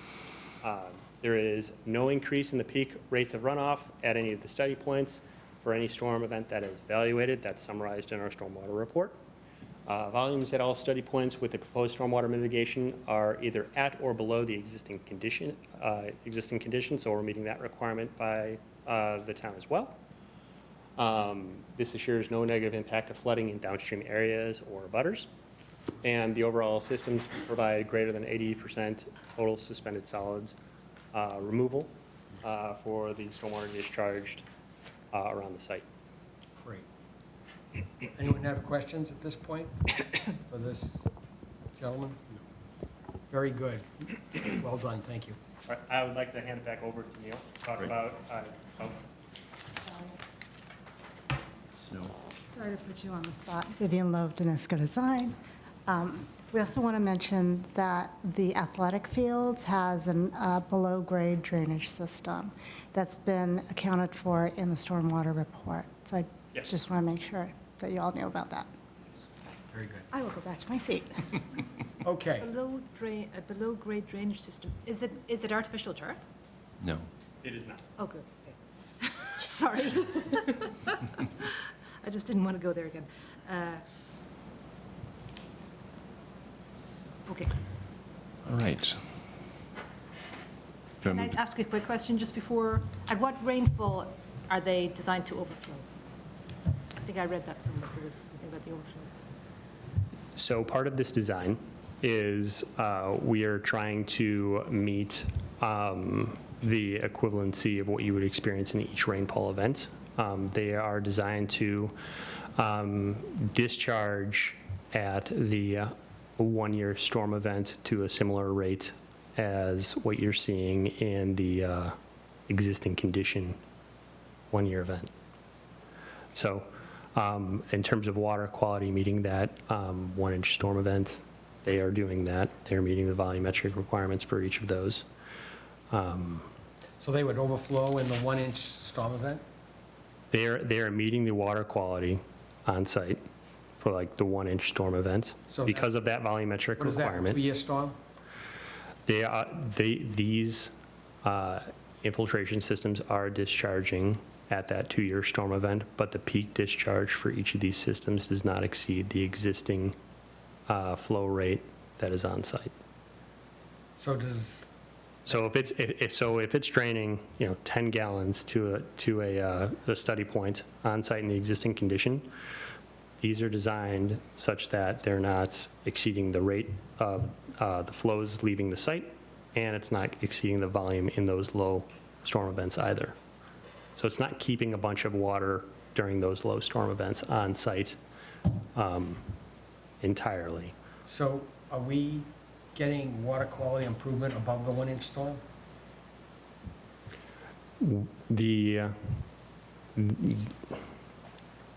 Yes and no. Those water quality units that are on site are sized such that during those lower storm events, they're providing that runoff. But as you had mentioned previously, when you have a larger storm, those are meant to overflow because you can't size something like that to the 100-year storm event. That's not practicable.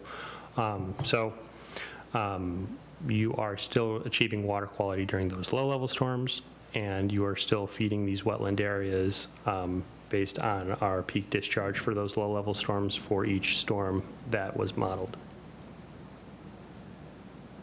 Okay, all right. Eileen? Does do you have any- that answer your question or no? My notes say providing runoff treatment for the first 1 inch of runoff. That's what you said somewhere. So that is correct, right? I think that Correct. answers Gary's question. Yes. Right? Yeah. Yeah. Which is where most of the pollutants are. Right. Correct. Okay. All right. Okay. Can I have one more question? Of course, you're the, Just one more it's your Sorry. commission. No, it was actually about the test pits were quite far away from the two of the infiltration systems. And I just wondered if if you're pretty confident about the soil conditions and the groundwater and all that stuff on site, because usually you're trying to do a test pit pretty much where you're going to have an infiltration system. So that was taken into consideration.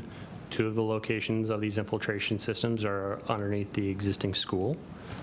So we tried to fit these within close proximity of these systems to get the information that we needed to make an educated design for each of these systems of what that soil would look like on site.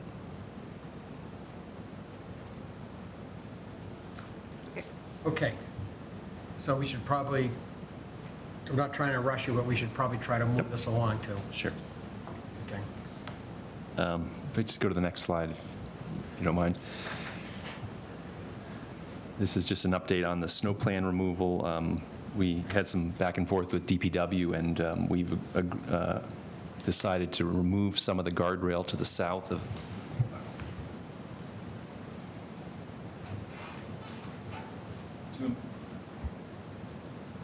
Turn these on. It should be on. Yep. So in order to improve access to the field, we've removed this guardrail along the bottom part of the drop-off road and also to the north here. So now they have better access to put their piles of snow here to the south, as well as some here to the east. We also were looking at, these drawings show a 6-inch event, and these piles are right now about 5 feet tall, this one's 10 feet tall. So we also have a dashed area, so if you did have a 1-foot event of snow, that's how much we could put some fields there. So we've got, we've shared it with DPW, so we're working to get an approved snow plan with them. We think this one's in quite a. All right. Next slide is.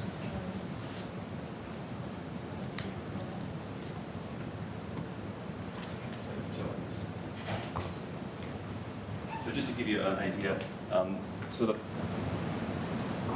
green is the electrical power, so we're going to tie into a pole that's right on Fox Hill Road. We're going to put a new pole there, and then there'll be an electrical duct bank that goes all the way to our transformer on the back of the building. There's also going to be an emergency generator north of the transformer, so all that's underground duct bank. We also have a EV charging stations in the parking lot, or the EVs ready. There'll be conduits and handholds at all these locations. And there'll be a new transformer here off of this pole that's currently feeding the Fox Hill School building right now.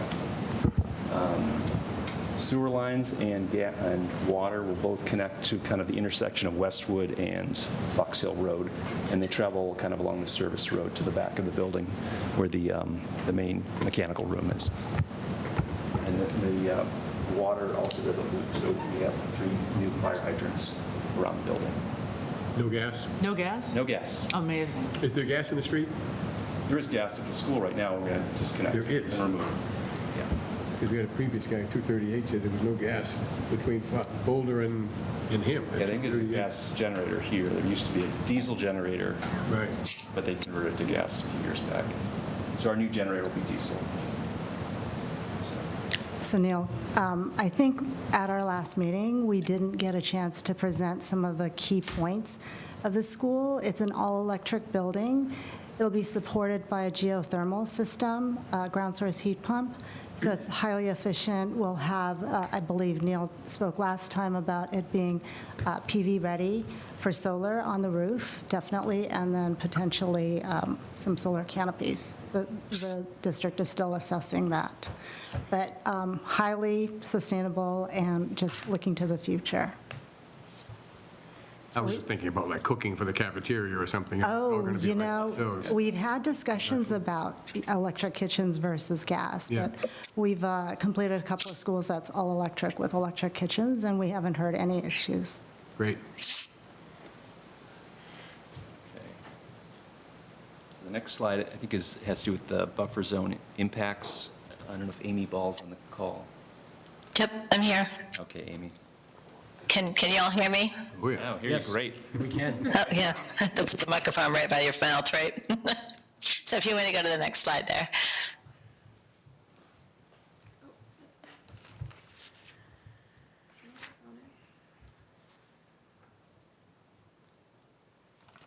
I was worried that I didn't actually scroll. It's a little slow, Amy. Yeah.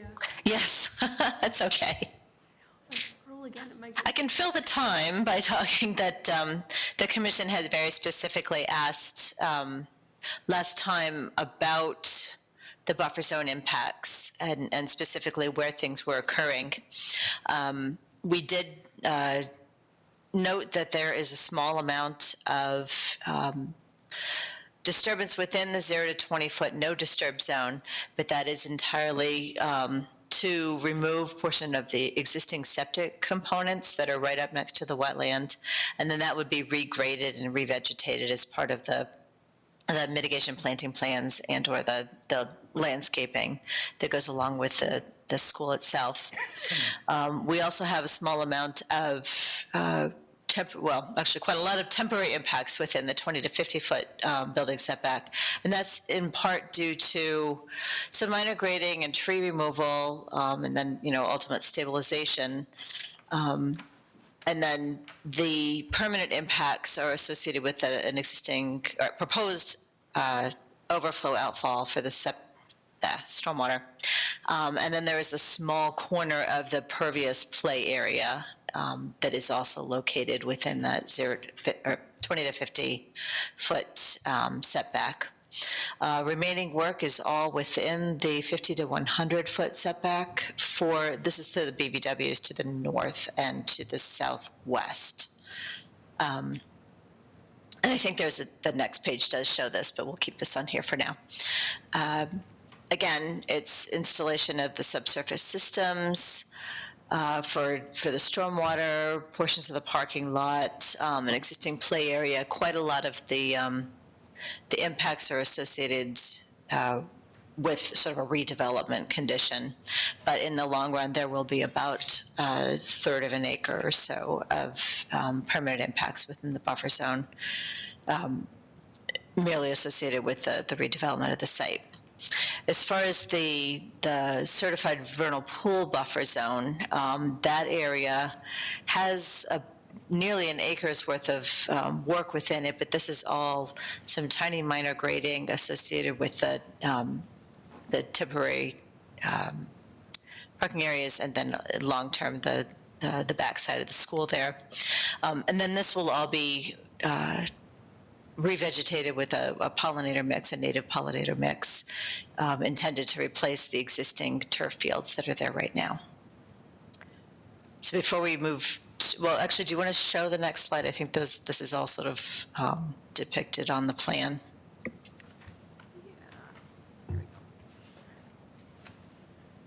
Okay, here you can see this a little bit better.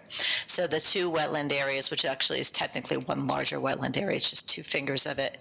The areas that are shaded in yellow show the portion within the 50 to 100 foot buffer. The lighter pink is the 20 to 50, and then that dark pink wedge on the easternmost wetland, that is where the septic system would be removed and then revegetated. Similarly to the southwest there, you have existing buffer that extends across the existing road that will be regraded for the stormwater, and then there is a small portion of the 20 to 50 foot buffer that is associated with some regrading and an outfall for the stormwater there. And then off to page right is the green shaded area, shows the buffer zone to the vernal pool, and where all of the pollinator seed mix will be proposed.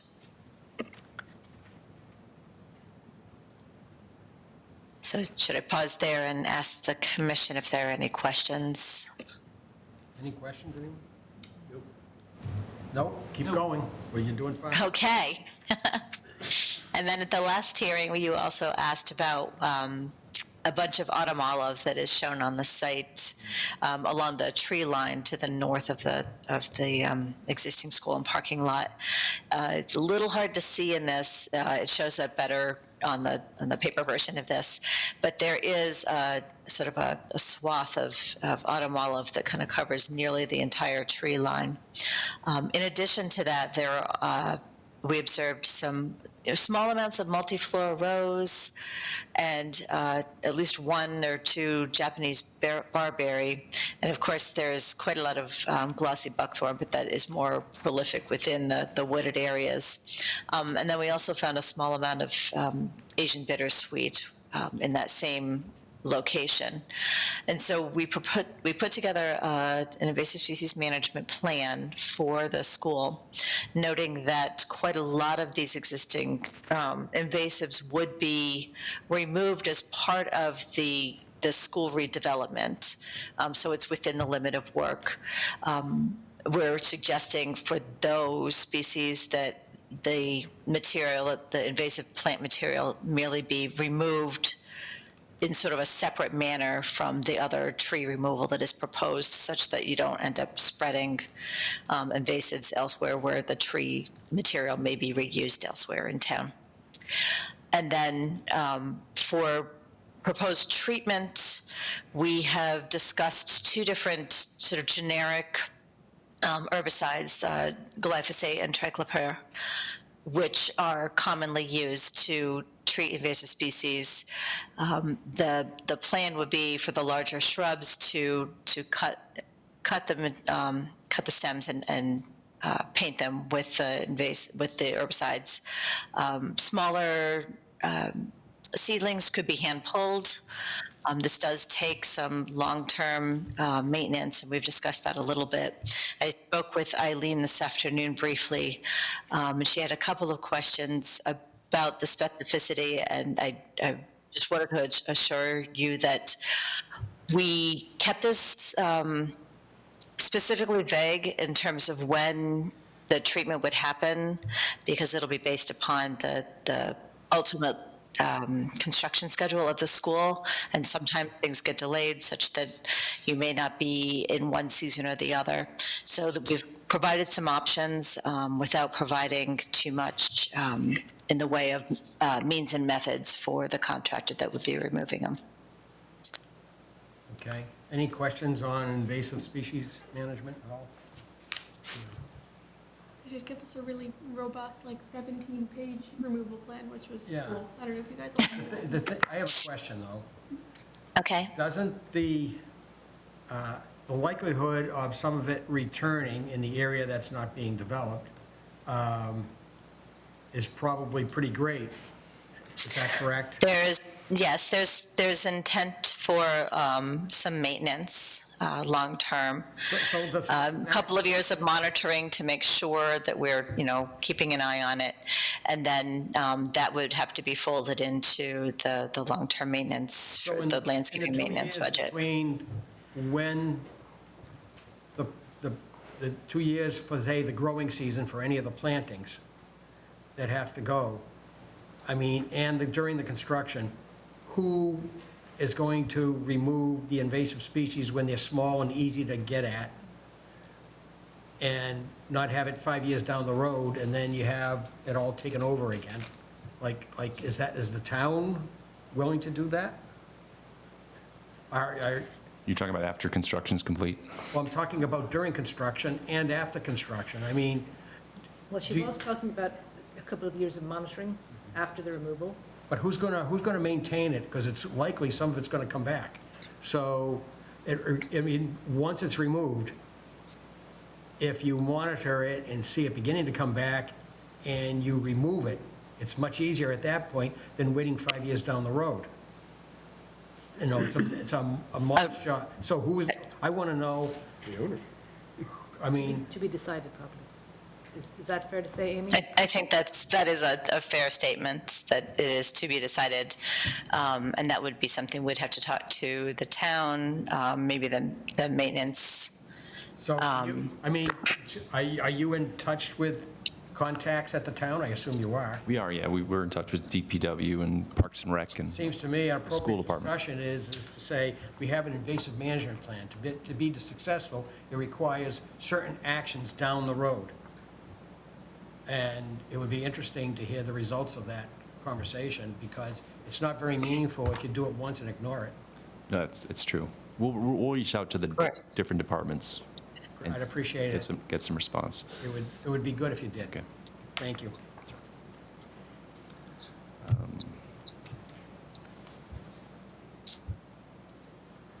Yeah. Okay, so where are we now on the slot? We just had a little update on the planting. Yes. We heard what you guys said at the last meeting. We just wanted to update you on what we chose to change some of the species of the trees in the buffer zone. Yes. Again, this is just to remind you that we are taking down some trees. All the purple and yellow are trees that are being removed from the site. And then if you go to the next slide, it'll show you what we're planning to plant back. So we've changed a little bit of the trees in the buffer, so now we have a mix of 33% evergreen.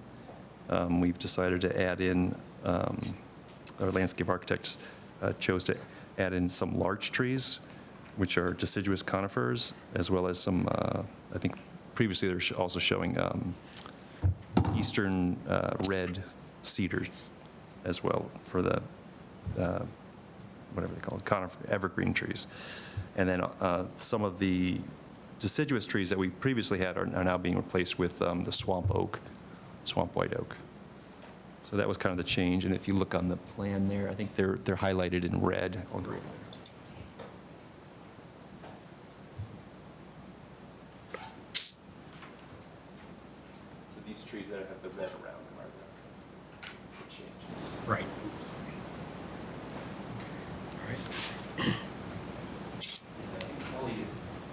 I believe Kelly's on the call, so if you have specific questions about the trees, she can answer them. Anybody have specific questions about trees? Eileen or Lucy? Anything on that? No. Anyone? I love an oak. I think we're fine. We're ready to Okay. keep moving. The next slide is really just, we wanted to share with you the seed mix for the pollinator in the vernal pool buffer zone. Go to the next slide, I think.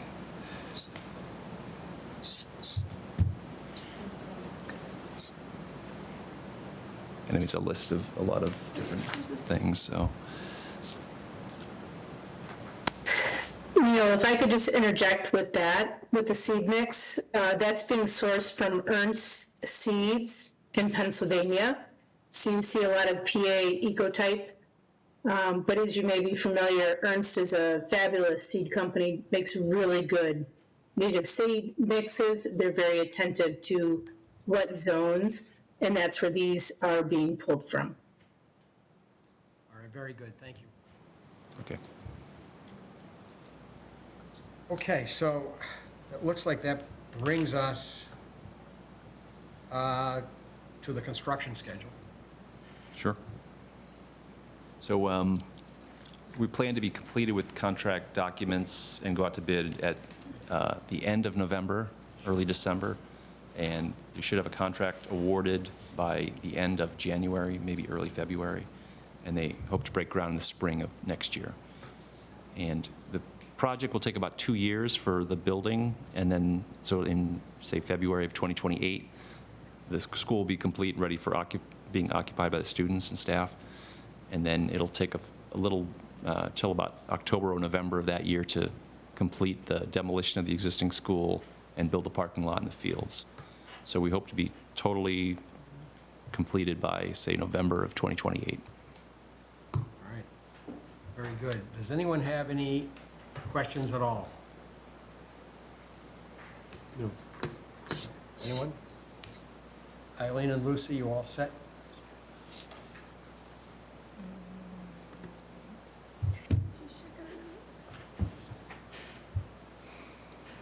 No, yeah, sorry, I'm all set, yes. I was giving you a chance to turn the brain cells around. I had made notes, and I was making sure things are sort of covered, and I Well, had spoken briefly to Amy today, so I don't have anything at the moment, no. Okay, so other than the invasive thing, which you're going to talk to the people at the town about, I mean, please impress upon them, it's not entirely useful to do it once and kind of, nobody will do anything further on it. Yeah, we will. Likely to return. Okay.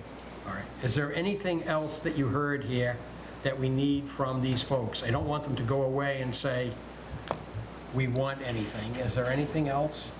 Is there any concern? I went through this in Lexington. We ended up with a tremendous increase of automobiles now on the premises that weren't there before. They were trying to get them off the main road, what they were doing. So now they're all up on the school property. Do we see any need to be concerned about that? Filtering out water, things of that sort that you did talk about. From conservation, you mean, point of view? Yeah. Do you mean there just more automobiles on the site? Yeah, is there going to be, based on the design, more roadway, more cars? We're seeing electric buses, so that's one big change that's coming. Would it actually be a high-use area for vehicles? The enrollment will be less, yes. And so I think the current parking lot is actually larger than what we're providing by a few spaces. So, But all the parent drop-off is going to be on-site now rather than lined up on the street. well, it's on site now as well. They go around the building, Okay, so they do get onto site. okay. So my original question was, do we want anything from them for the next meeting? That's what I'm trying to get at. I know I had spoken to Amy about that same thing about monitoring, because I had the same concern about ongoing, but I think, as we all agreed, we're just going to have to talk a little bit with the town to see if school or rec department, I'm not 100% sure who does that here, are willing to take it on.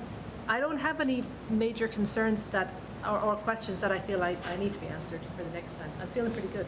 How about the commission? Is there anything missing? Nothing I can see. So can we assume that we will close the hearing, review the documents, and then take votes and issue? That'd be great. Are we still missing some presentations from you that you were expecting No, so we are actually meeting with the planning board next Thursday for site plan approval. We wonder if we should continue until maybe not even the week after in case they have any changes. In other words, 2 meetings from now? Yeah, so next Thursday is planning board. Yep. And conservation meets 2 weeks from now, but that's 1 week after planning board. So we would request that we continue this hearing June until. 12th, the June 12th meeting. Yeah. She meets the second meeting, Yeah. don't you? June, June 12th or June June 12th. Which 26th? day is it? June 12th? June 12th, yeah, to June 12th. Okay. to June 12th. All right. Yeah. I do have one question. You mentioned that there is on the athletic field, there is an underground drain. Is that athletic field partially responsible for the groundwater supply to the vernal pool? And are you redirecting it? I mean, maybe not, but I'm just kind of wondering, by now collecting it and then discharging it, are you discharging it to a different location than the vernal pool? Or is the existing condition not affected by it? The existing condition does not drain toward that vernal pool, Okay. so it's still draining in the same direction. So the fact that there's an underground drain under the athletic field is a non-issue? Correct. Thank you. All right, so if there's nothing further, could I entertain a motion to continue the hearing for 252 Fox Hill Road, Town of Burlington, new elementary school for DEP file number 122-720 to the meeting of June 12th? So moved. Second? Second. All in favor? 600. Thank you Thank all you so very much. much. Thank you. Thank you. That was a very good presentation. Really appreciate it. Thank you. Thank you. All right, next we have 114 Wynn Street. It's a notice of intent, Burlington Public Schools, again, to redevelop the playing field. It's DEP file number 122-713. This is to install an artificial turf field in the back brush field next to our middle school. All right, so sir, are you here for something? I'm just watching and seeing what's going on. I'm interested in the field part, in the Marshall Science Field. Oh, okay. We haven't put you to sleep yet? No, I gotta do it next Monday too, so, at town meeting. All right, thank you for being here. Okay. If you have any questions at all when this comes up, you're entitled to speak, obviously. Thank you. Yeah. What's your name? Jason Brooks. Jason, all right, good to see you. I used to serve you pizza at Plaza Pizza. Okay, I guess we have everyone online, it sounds like. Could you folks introduce yourselves, and I guess then we're entertain you to start talking. Are they unmuted by any chance? Good evening, Arson Hambard, Zoom in, Nestor Engineering, representing Burlington Public Schools. There's members of the school department here, as well as my associate Hippolito Aguilera. Hi, everyone. Hello there. All right, so you're entitled to, would you like to make comments on where we are with this project, please? Proposed project. Sorry, are you asking me or the agent? I am asking you. Normally, you're our guest, so you can talk. Okay, thank you. So it has been some time since we last met, and I'm not sure how much of the occurrences has been communicated to date, but there was some discussion back and forth regarding the wetland line, which was revised. And we're in the process of working with the school. We met with the school departments to look at alternatives and options and where we are. And it appears we're going to proceed with the Army Corps likely. But before we do, dive deeper into that. I think we wanted to hear from the commission and see where we stand on things, and to see if you had looked at the updated line or would like us to present what that looks like, and just start the dialogue and understand better as to what best direction to move forward. So you're suggesting that this is a touch-base meeting? Yes. All right, well, let's start with, are you prepared tonight to table a new design, or you haven't got that far yet? Nope, we have not went down that road, or not prepared to discuss that. I'm happy to show the screen, share my screen and show you what our design was, what the new line is. The wetland line is expanded into the grass area. Portion of the, it touches the corner of the striping of the soccer field. Arson, we just made you a presenter a few seconds ago, so if you were sharing, it may not have been accepted until just now. Try sharing again. Thank you. Got it. You see it now. Okay. So the cyan color here is the additional wetland that was determined on site based on, and Eileen, please correct me if I misunderstood anything, but based on hydrology and soils, because the area is grass, because it is mowed. I believe there were a couple of plants that were indicative, but the primary factor for the updated layout has been soil conditions. Now, I guess I would be curious as to the board's opinion, but perhaps I guess I'll ask it, is there any relevance how this was caused or how the wetland grew or expanded, or does it not matter that, we're there? It is, the soils show hydric conditions, and I guess you're dealing with a similar situation elsewhere, but we had brought up some conditions last time that we had met, whether, there was potential drainage issues, there's things that need to be opened and explored further. I don't know that we have direction if we can continue exploring that, if there's a reason to do that, or if this updated line will be the end all be all, and we will then submit based on this and any filling or change that happens to it to Army Corps and move on. I have spoken with Eileen, we have met. I believe I know their stance, but I guess the board might not be aware of that. I don't know if Eileen, you want to give them an update on that, or should I mean, I guess that's more. Well, I have to remind myself what my stance was. We wanted to see the depiction of the line as we redelineated it in the field. He's right that it was using soils and hydrology because it's a mowed situation, so most of what's out there is grass. But exactly as Arson said, there are some rushes and things that are just indicative. There are some what? Rushes, yeah.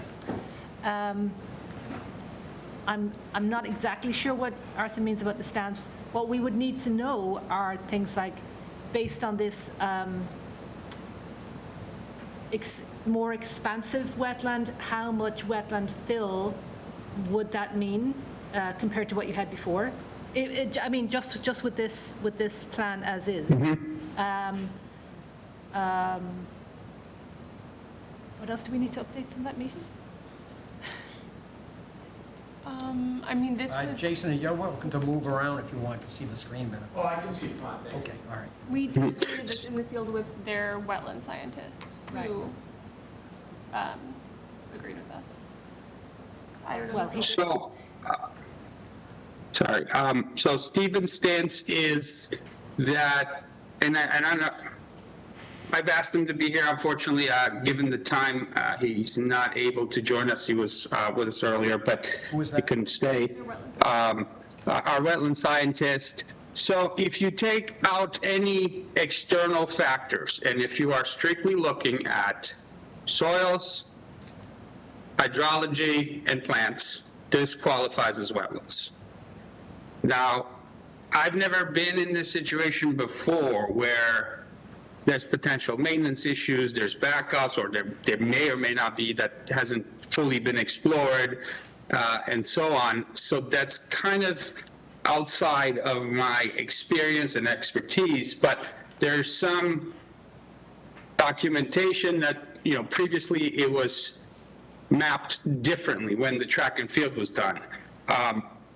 But this is where it is now. And personally, I would like to do more exploration in the area to see if there's that missing catch basin and if that affects it. But if the board says it doesn't matter to you, then there's no point in spending our time and further digging for that. In terms of square footages and area of fill, the way it was previously submitted, or the way it's been submitted, we would, this disturbance based on the new line will be in excess of 5,000 square feet. We would have to eliminate the terrace seating. There's a potential to relocate it to a corner. We would have to eliminate the ADA accessibility on that side. We would have to, as I said, eliminate the walkways around it, and we could potentially get it down to 5,000 square feet. And at which point we would need to proceed through Army Corps of Engineers, water quality, NEPA, which is triggered by it, and from what I understand, it'll be a lengthy, 6-month to a year process to go through that. But, we'd like to kind of, and it doesn't have to be at this meeting, we can come with more detailed plans and updates to discuss and see, is it worth going through all that effort? But Bob, please feel free to jump in at any point. I don't want to overstep. This is kind of my understanding of how things are going at this point. Sorry, could I what was the question that you were asking the commission here today about this wetland line? I'm a little bit. So I guess we have live electrical conduits that would fall within this area. We have a goalpost, field goalpost that would fall in this area. We have athletic lights that fall in this area. The area is mowed. The area is used for athletics. What do we do with that? All right. I believe there's drainage as well and sewer, right?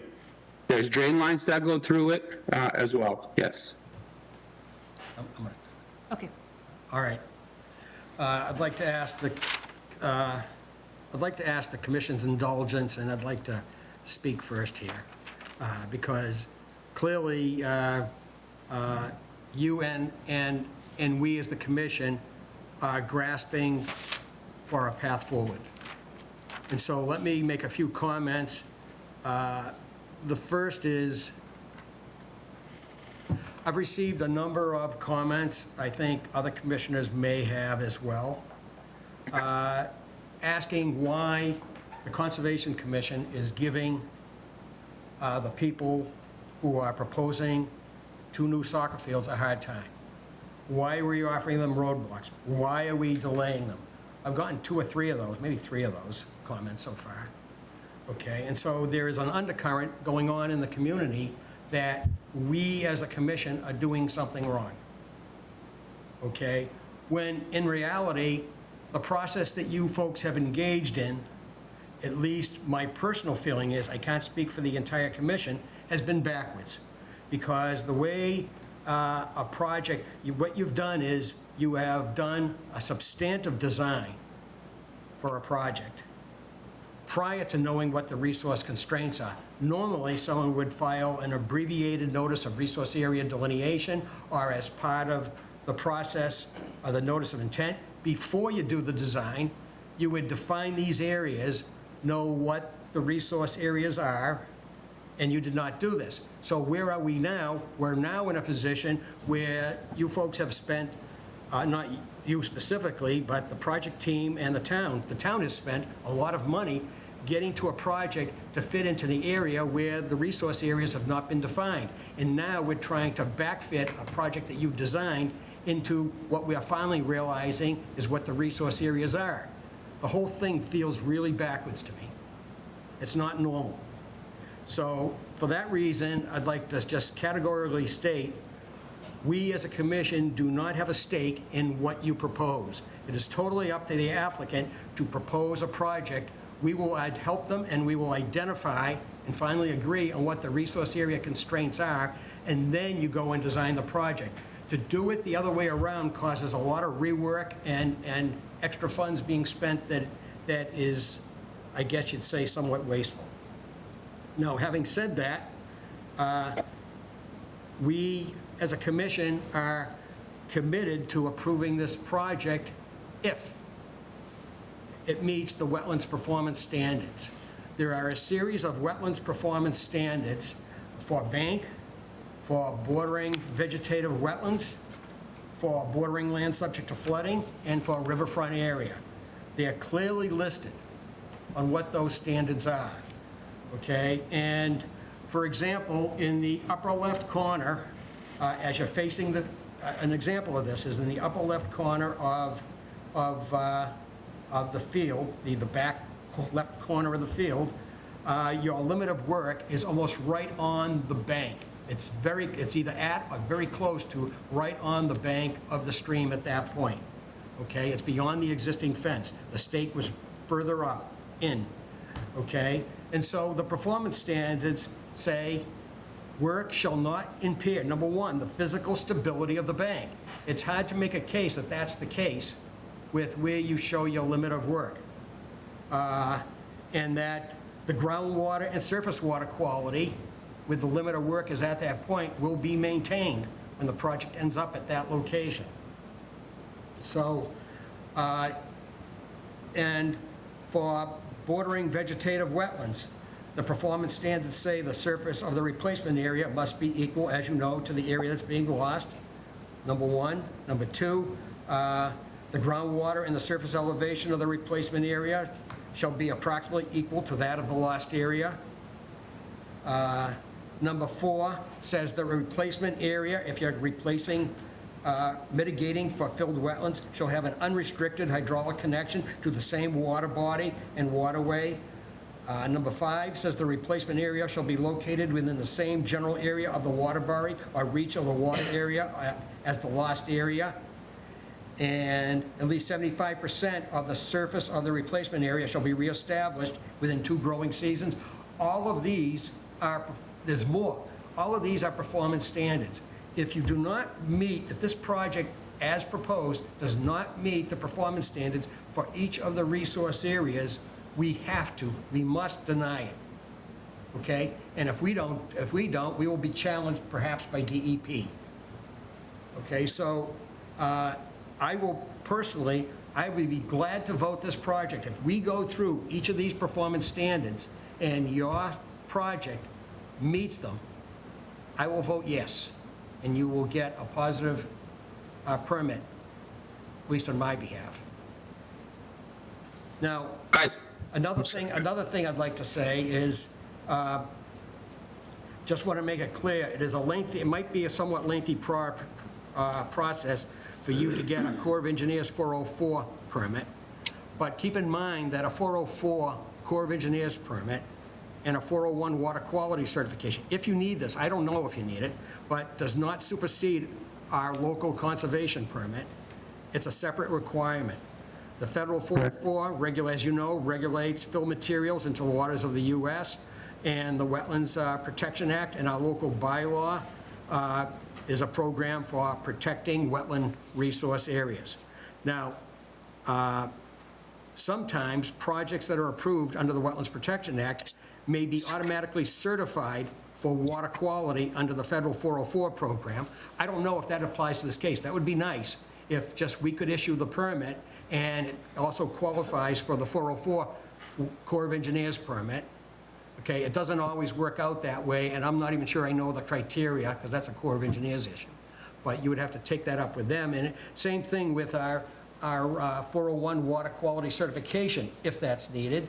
Our order of conditions often serves, I believe, correct me if this is wrong, as the 401 water quality certification. Is that correct? I'm not sure once you hit a threshold for the 401, I think you do have to get that separately. Separately, okay. It might not be. I You don't. have to hit a threshold. Okay, I don't know. But it might be that all of those permits from the water quality certification and the 404 Corps of Engineers permit you should engage in a discussion with the appropriate agencies to determine whether they can be incorporated into the local and state conservation commission permitting process. So they don't replace it and so forth. So I know it sounds like I'm chastising you, but it's really the only way forward. Okay, it's not meant to be critical. It's just that we are where we are, but we need assurance that you are meeting the performance standards. And as far as I'm concerned, we should go through each one of them, and when our staff tells us they're met, then we're good to go.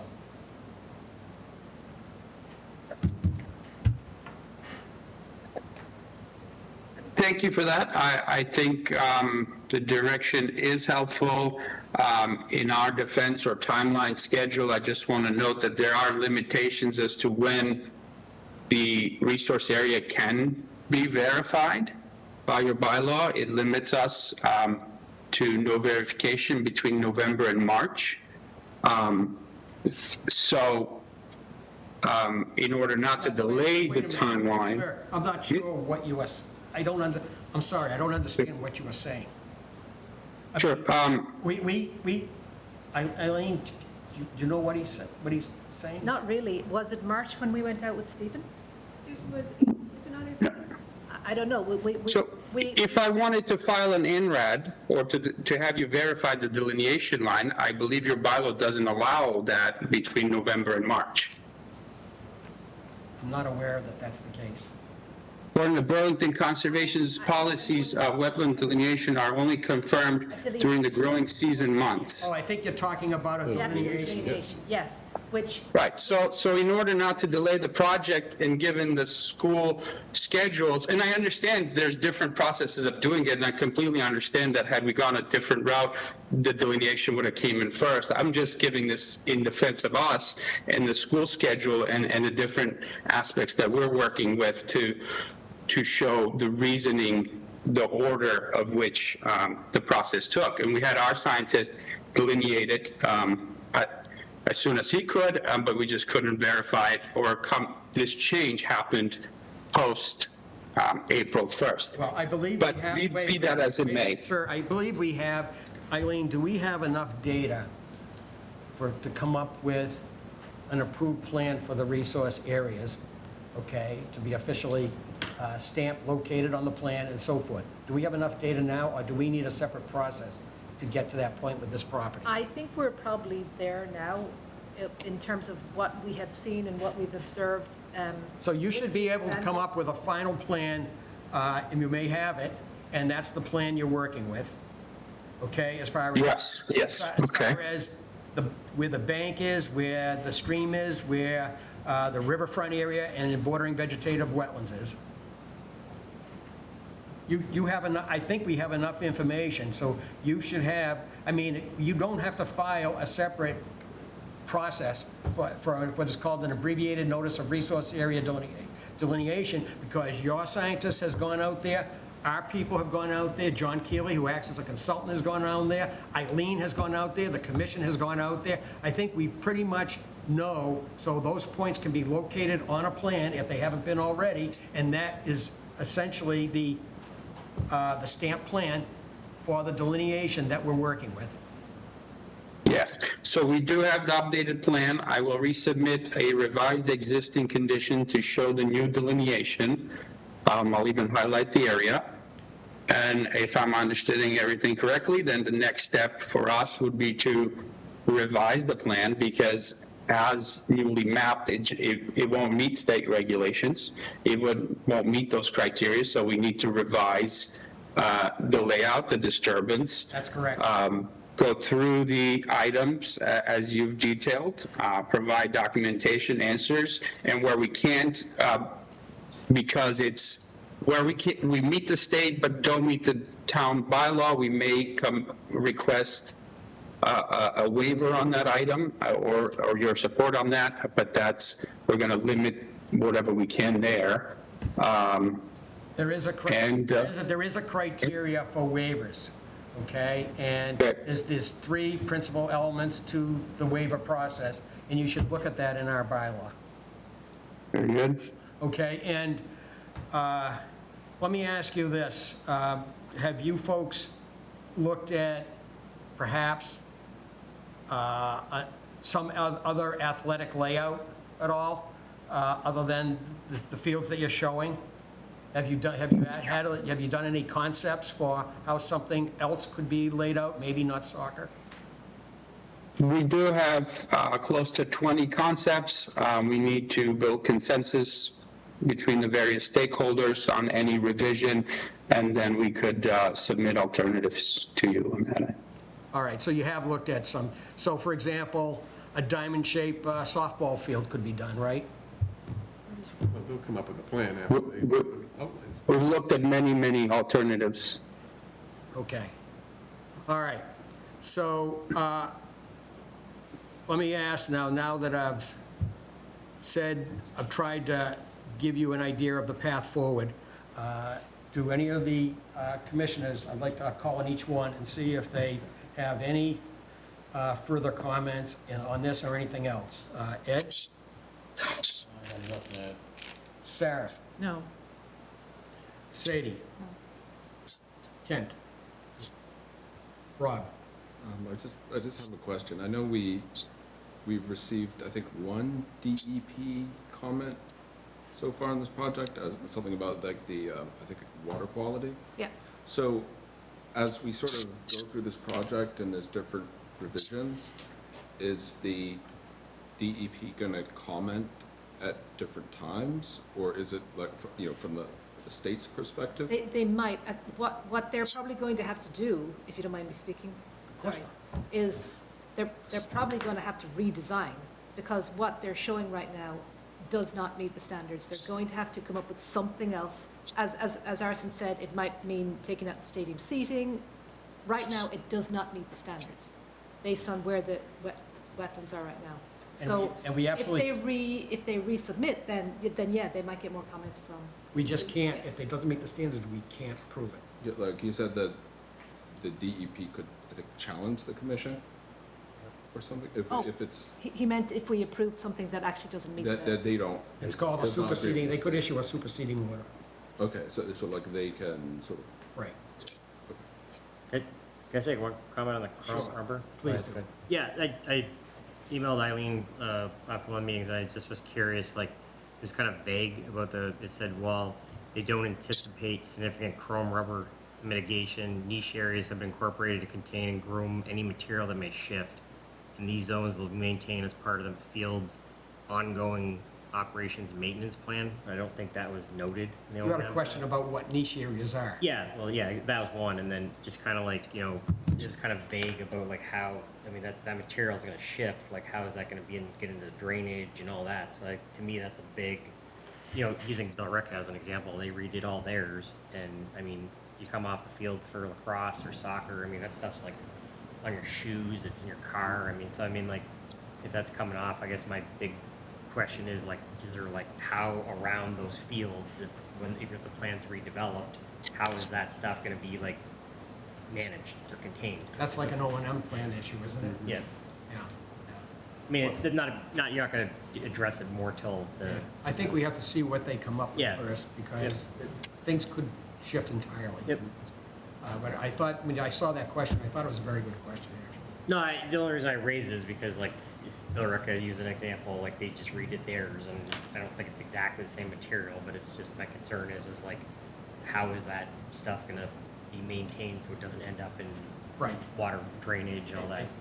That's a very good question. Okay. Very good question. Yeah, so sure. Sorry. You done, Rob? Yeah. Bill? I received similar complaints from someone in my precinct that, why are you interfering or slowing down this process, and, and I had to explain to those people basically the same thing that Larry said. First of all, I said that the postponements of the hearings, the continuance from 2 meetings, was not us. It was requested by the applicant. And the second was, our job is simply to define the buildable area, and then it is up to the applicant to decide where to build. We went through the same process with the high school, and that's what we're doing here. And people, they don't want to hear that sometimes. They want us to fit it in, like the same thing that happened with the high school. But we can't by the laws that we have to abide by, so. I mean, there are a number of performance standards that have to be met.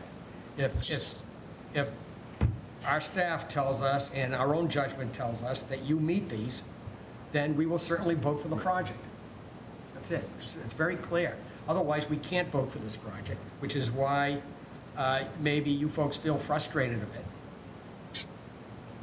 But to back up what you said, some of the other projects, you did see it like it is kind of backwards in the fact that it's, if there was any doubt about, you would have done an ANRAD, like, before you did the full filing, and that would have basically were all the, and it would have probably, not saying moved it, but you would have had a better idea. Well, the delineation that defines the resource constraints, the constraints offered by having bank, bordering vegetative wetlands, riverfront area, and BVW, bordering vegetative wetlands, bordering land subject to flooding. All of those areas have their own performance standards. So normally, you want to define those, and then someone proposes a project knowing this is what you have. This, unfortunately, is the reverse.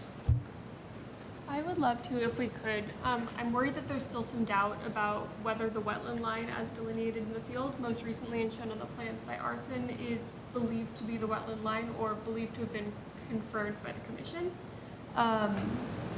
Is there any way that we can, you guys have seen the plans, we feel delineated it with the augering, with the wetland scientist. You would agree that water within the 12 inches of the surface would be a wetland? Now, are you asking me? I'm asking in general. Because I saw the augering that happened out there, and I know that the wetland line was moved by the wetland scientist, and I concur with the new line that I saw. I'm not sure if it's the same as on plans. I'm assuming it is.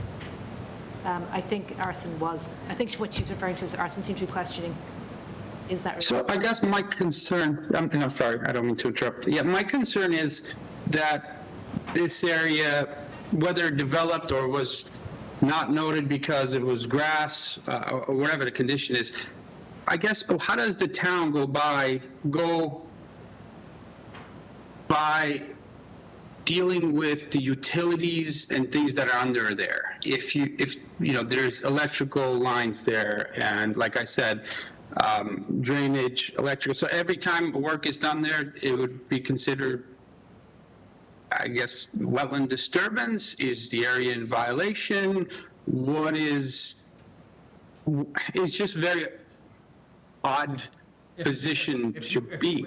If you have a utility within a designated delineated wetland, and you want to move that utility, you are digging in a wetland subject to review by the commission, and we would review the procedures you're going to use for that aspect of it disturbing the wetland. Okay, you're going to be digging up hydric soil. Are you going to replace the hydric soil or bring in some other kind of soil? The hydric soil is what defines the wetland. So if you, as part of your project, said, we are going to fill this wetland, but underneath there are utilities, which was your example, then part of the review would be, how are you going to do that, step by step by step? Okay, it's clear. Now I'm clear. This will be the line. The utilities, as they need to be moved, will be addressed. Perfectly clear moving forward. Okay, if you do have any additional questions, you can forward them to the commission through Eileen, or you can ask certainly our conservation administrator or our assistant administrator directly, which is the first step. Thank you. Okay, so is there anything more to discuss tonight? At this point, you folks have to get back around a round conference table and decide a path forward? Yes. I would suggest we need a plan stamped by a licensed land surveyor that shows the points, the resource areas. Okay. Okay, that's the way it always starts. Usually a project does not start with, here's what we're building. It starts with, here is a plan stamped by a certified land surveyor, and this is the agreed upon wetlands. And if it was a separate procedure, we would vote on it. Maybe we will, maybe we won't, because now it's an integrated procedure. But normally, if it was an abbreviated notice of resource area delineation, you would present that. Our staff would say, I agree with it. The commission would say, I don't have any issue with it. And then there'd be a motion to vote. And that would be the. We will update the line based on the recent change. We did have the line, but we will update with the new one. And we'll submit it stamped by a PLS. Understood. Okay, very good. All right, folks, is there anything else from anyone in this one? Okay, thank you, folks, for your time. Thank you. Have a good evening. You want to continue? All right, we're going to need a vote to continue. Could I have a motion to continue the hearing for, for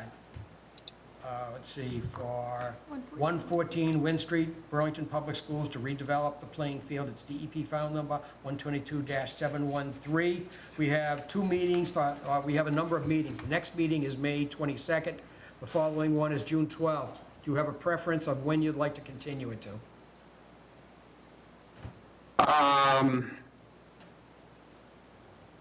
I would say 2 meetings for now, and then we can modify that as needed, or I don't know, Bob, if you're still online, do you have a preference? You can always continue no matter what you continue to.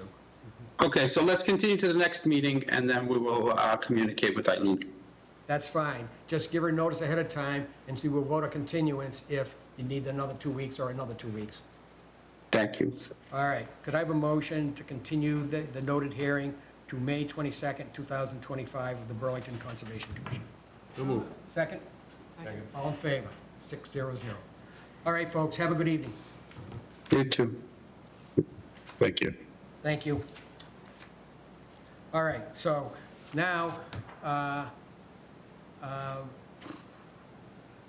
we continue down to violations enforcements. We're near the end of the agenda. This was parcel 35-15. It's close to along the high school in Cambridge Street, 0 Cambridge Street. Apparently, a potential buyer for the property retained a company to go in and do some test pits, and they took some large equipment in there right into the middle of the wetlands. A lot of it, the small things, were damaged and tossed over, and there were ruts and so forth. So I would like to ask, is there anyone here for that? 0 Cambridge Street, parcel 35-115. No, okay. Eileen? Yep. Do we have an enforcement order to ratify? We do. I had sent it out signed, but I would like you guys to sign it formally. What I did was I updated it based on our discussion at the last meeting. Yes. And I asked them to rehang the flags as you requested. As we requested. And what I suggest, because we need to give them dates, I initially said flags should be rehung by May 19th, 2025, to be reviewed at the May 22nd meeting. Okay. It might be a little short notice, but honestly, if they have the surveys, then it shouldn't be too bad. A restoration plan is likely to be required subsequent to establishing the extent of the damage to the resource areas and buffer zones. It took me, Reamer and Bronstein assisted because they were working with the applicant anyway, and I sent it to all 4 people, the current owner, the prospective owners, the contractor, and the subcontractor. So everybody's just Do we happen to know who plowed through the buffer zone? And do subcontractor. you know who it was? Yes. Do you want to say? I can't remember. It's somewhere. I can't remember the name. It was Bowler's subcontractor. Yeah, it was somebody else. It wasn't Bowler. It was Bowler's buddies. Bowler's Buddies? I don't know what they're called. I can find it for you. I'm sorry. Let me just find the letter. That's all right. If you had it on the tip of your tongue, I'd like to know Who did it? Well, I can find the letter in just a moment. There might be to it, hold on. Was it Whitestone? No. No. Yes, it was Whitestone, correct. Whitestone Associates? Yeah. Whitestone Associates. Yeah. You're hurting their The advertising. perpetrator is Whitestone You're hurting their Associates. advertising. For the people who watch it. Oh, dear. So anyway, we sent it to everybody. Reamer seems to be helping them, so hopefully they'll maybe help them coordinate, because I don't know who's going to hang the flags, and as long as it gets done. Right. But They have an existing delineation that's still in effect. So they can use the existing delineation? Right, but do you remember the guy who was here last time? His name was? Jeremy. Jeremy, very good. He did contact me subsequent to that, and he asked if we had the actual survey, as in the GIS locations, which we don't. So I'm not, they're trying to probably track down that information. Once they have it, they should be able to Locate them. rehang, yeah. Yeah, okay. So the plan would be, assuming somebody shows up at that next meeting, well, I'll be in touch with them, obviously. All right, so just a simple motion to ratify the enforcement Yes, order would please. work. Could I have a motion to ratify the enforcement order for 0 Cambridge Street parcel 35-15 because of vegetation and surface damage? So moved. Second? Second. All in favor? 600, okay.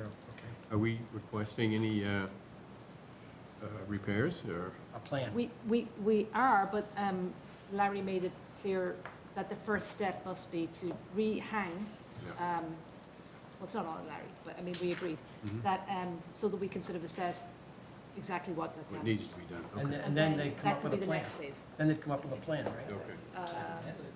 Yes, exactly, exactly.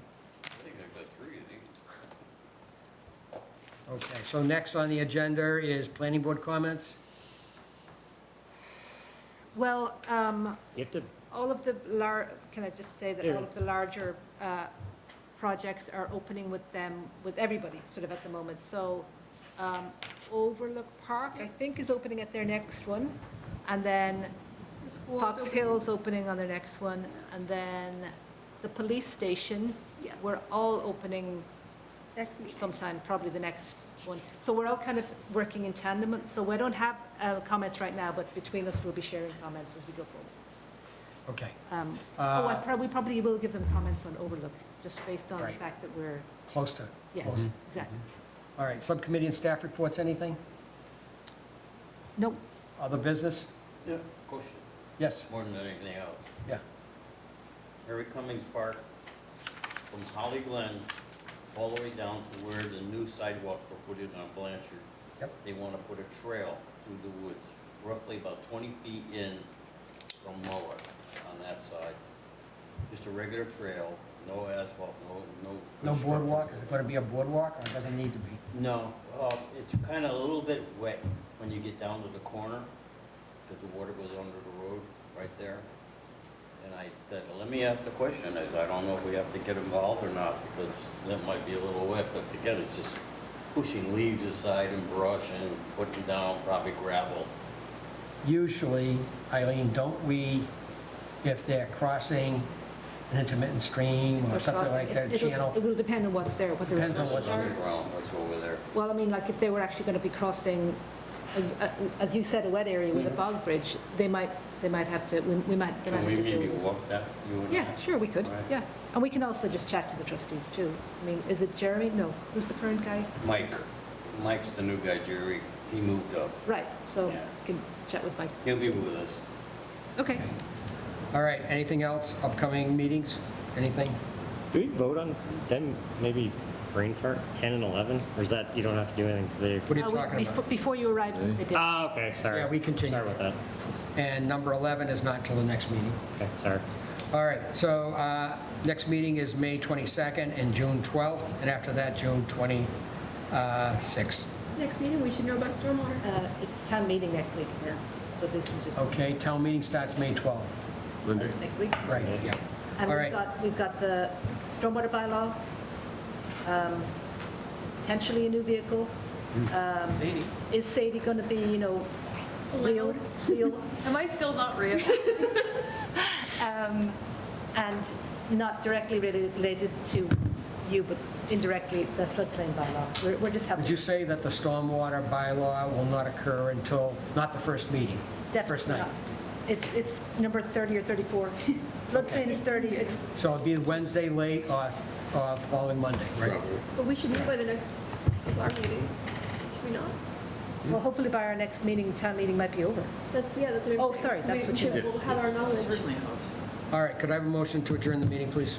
So moved. Second? Second. All in favor? 600. 9:31.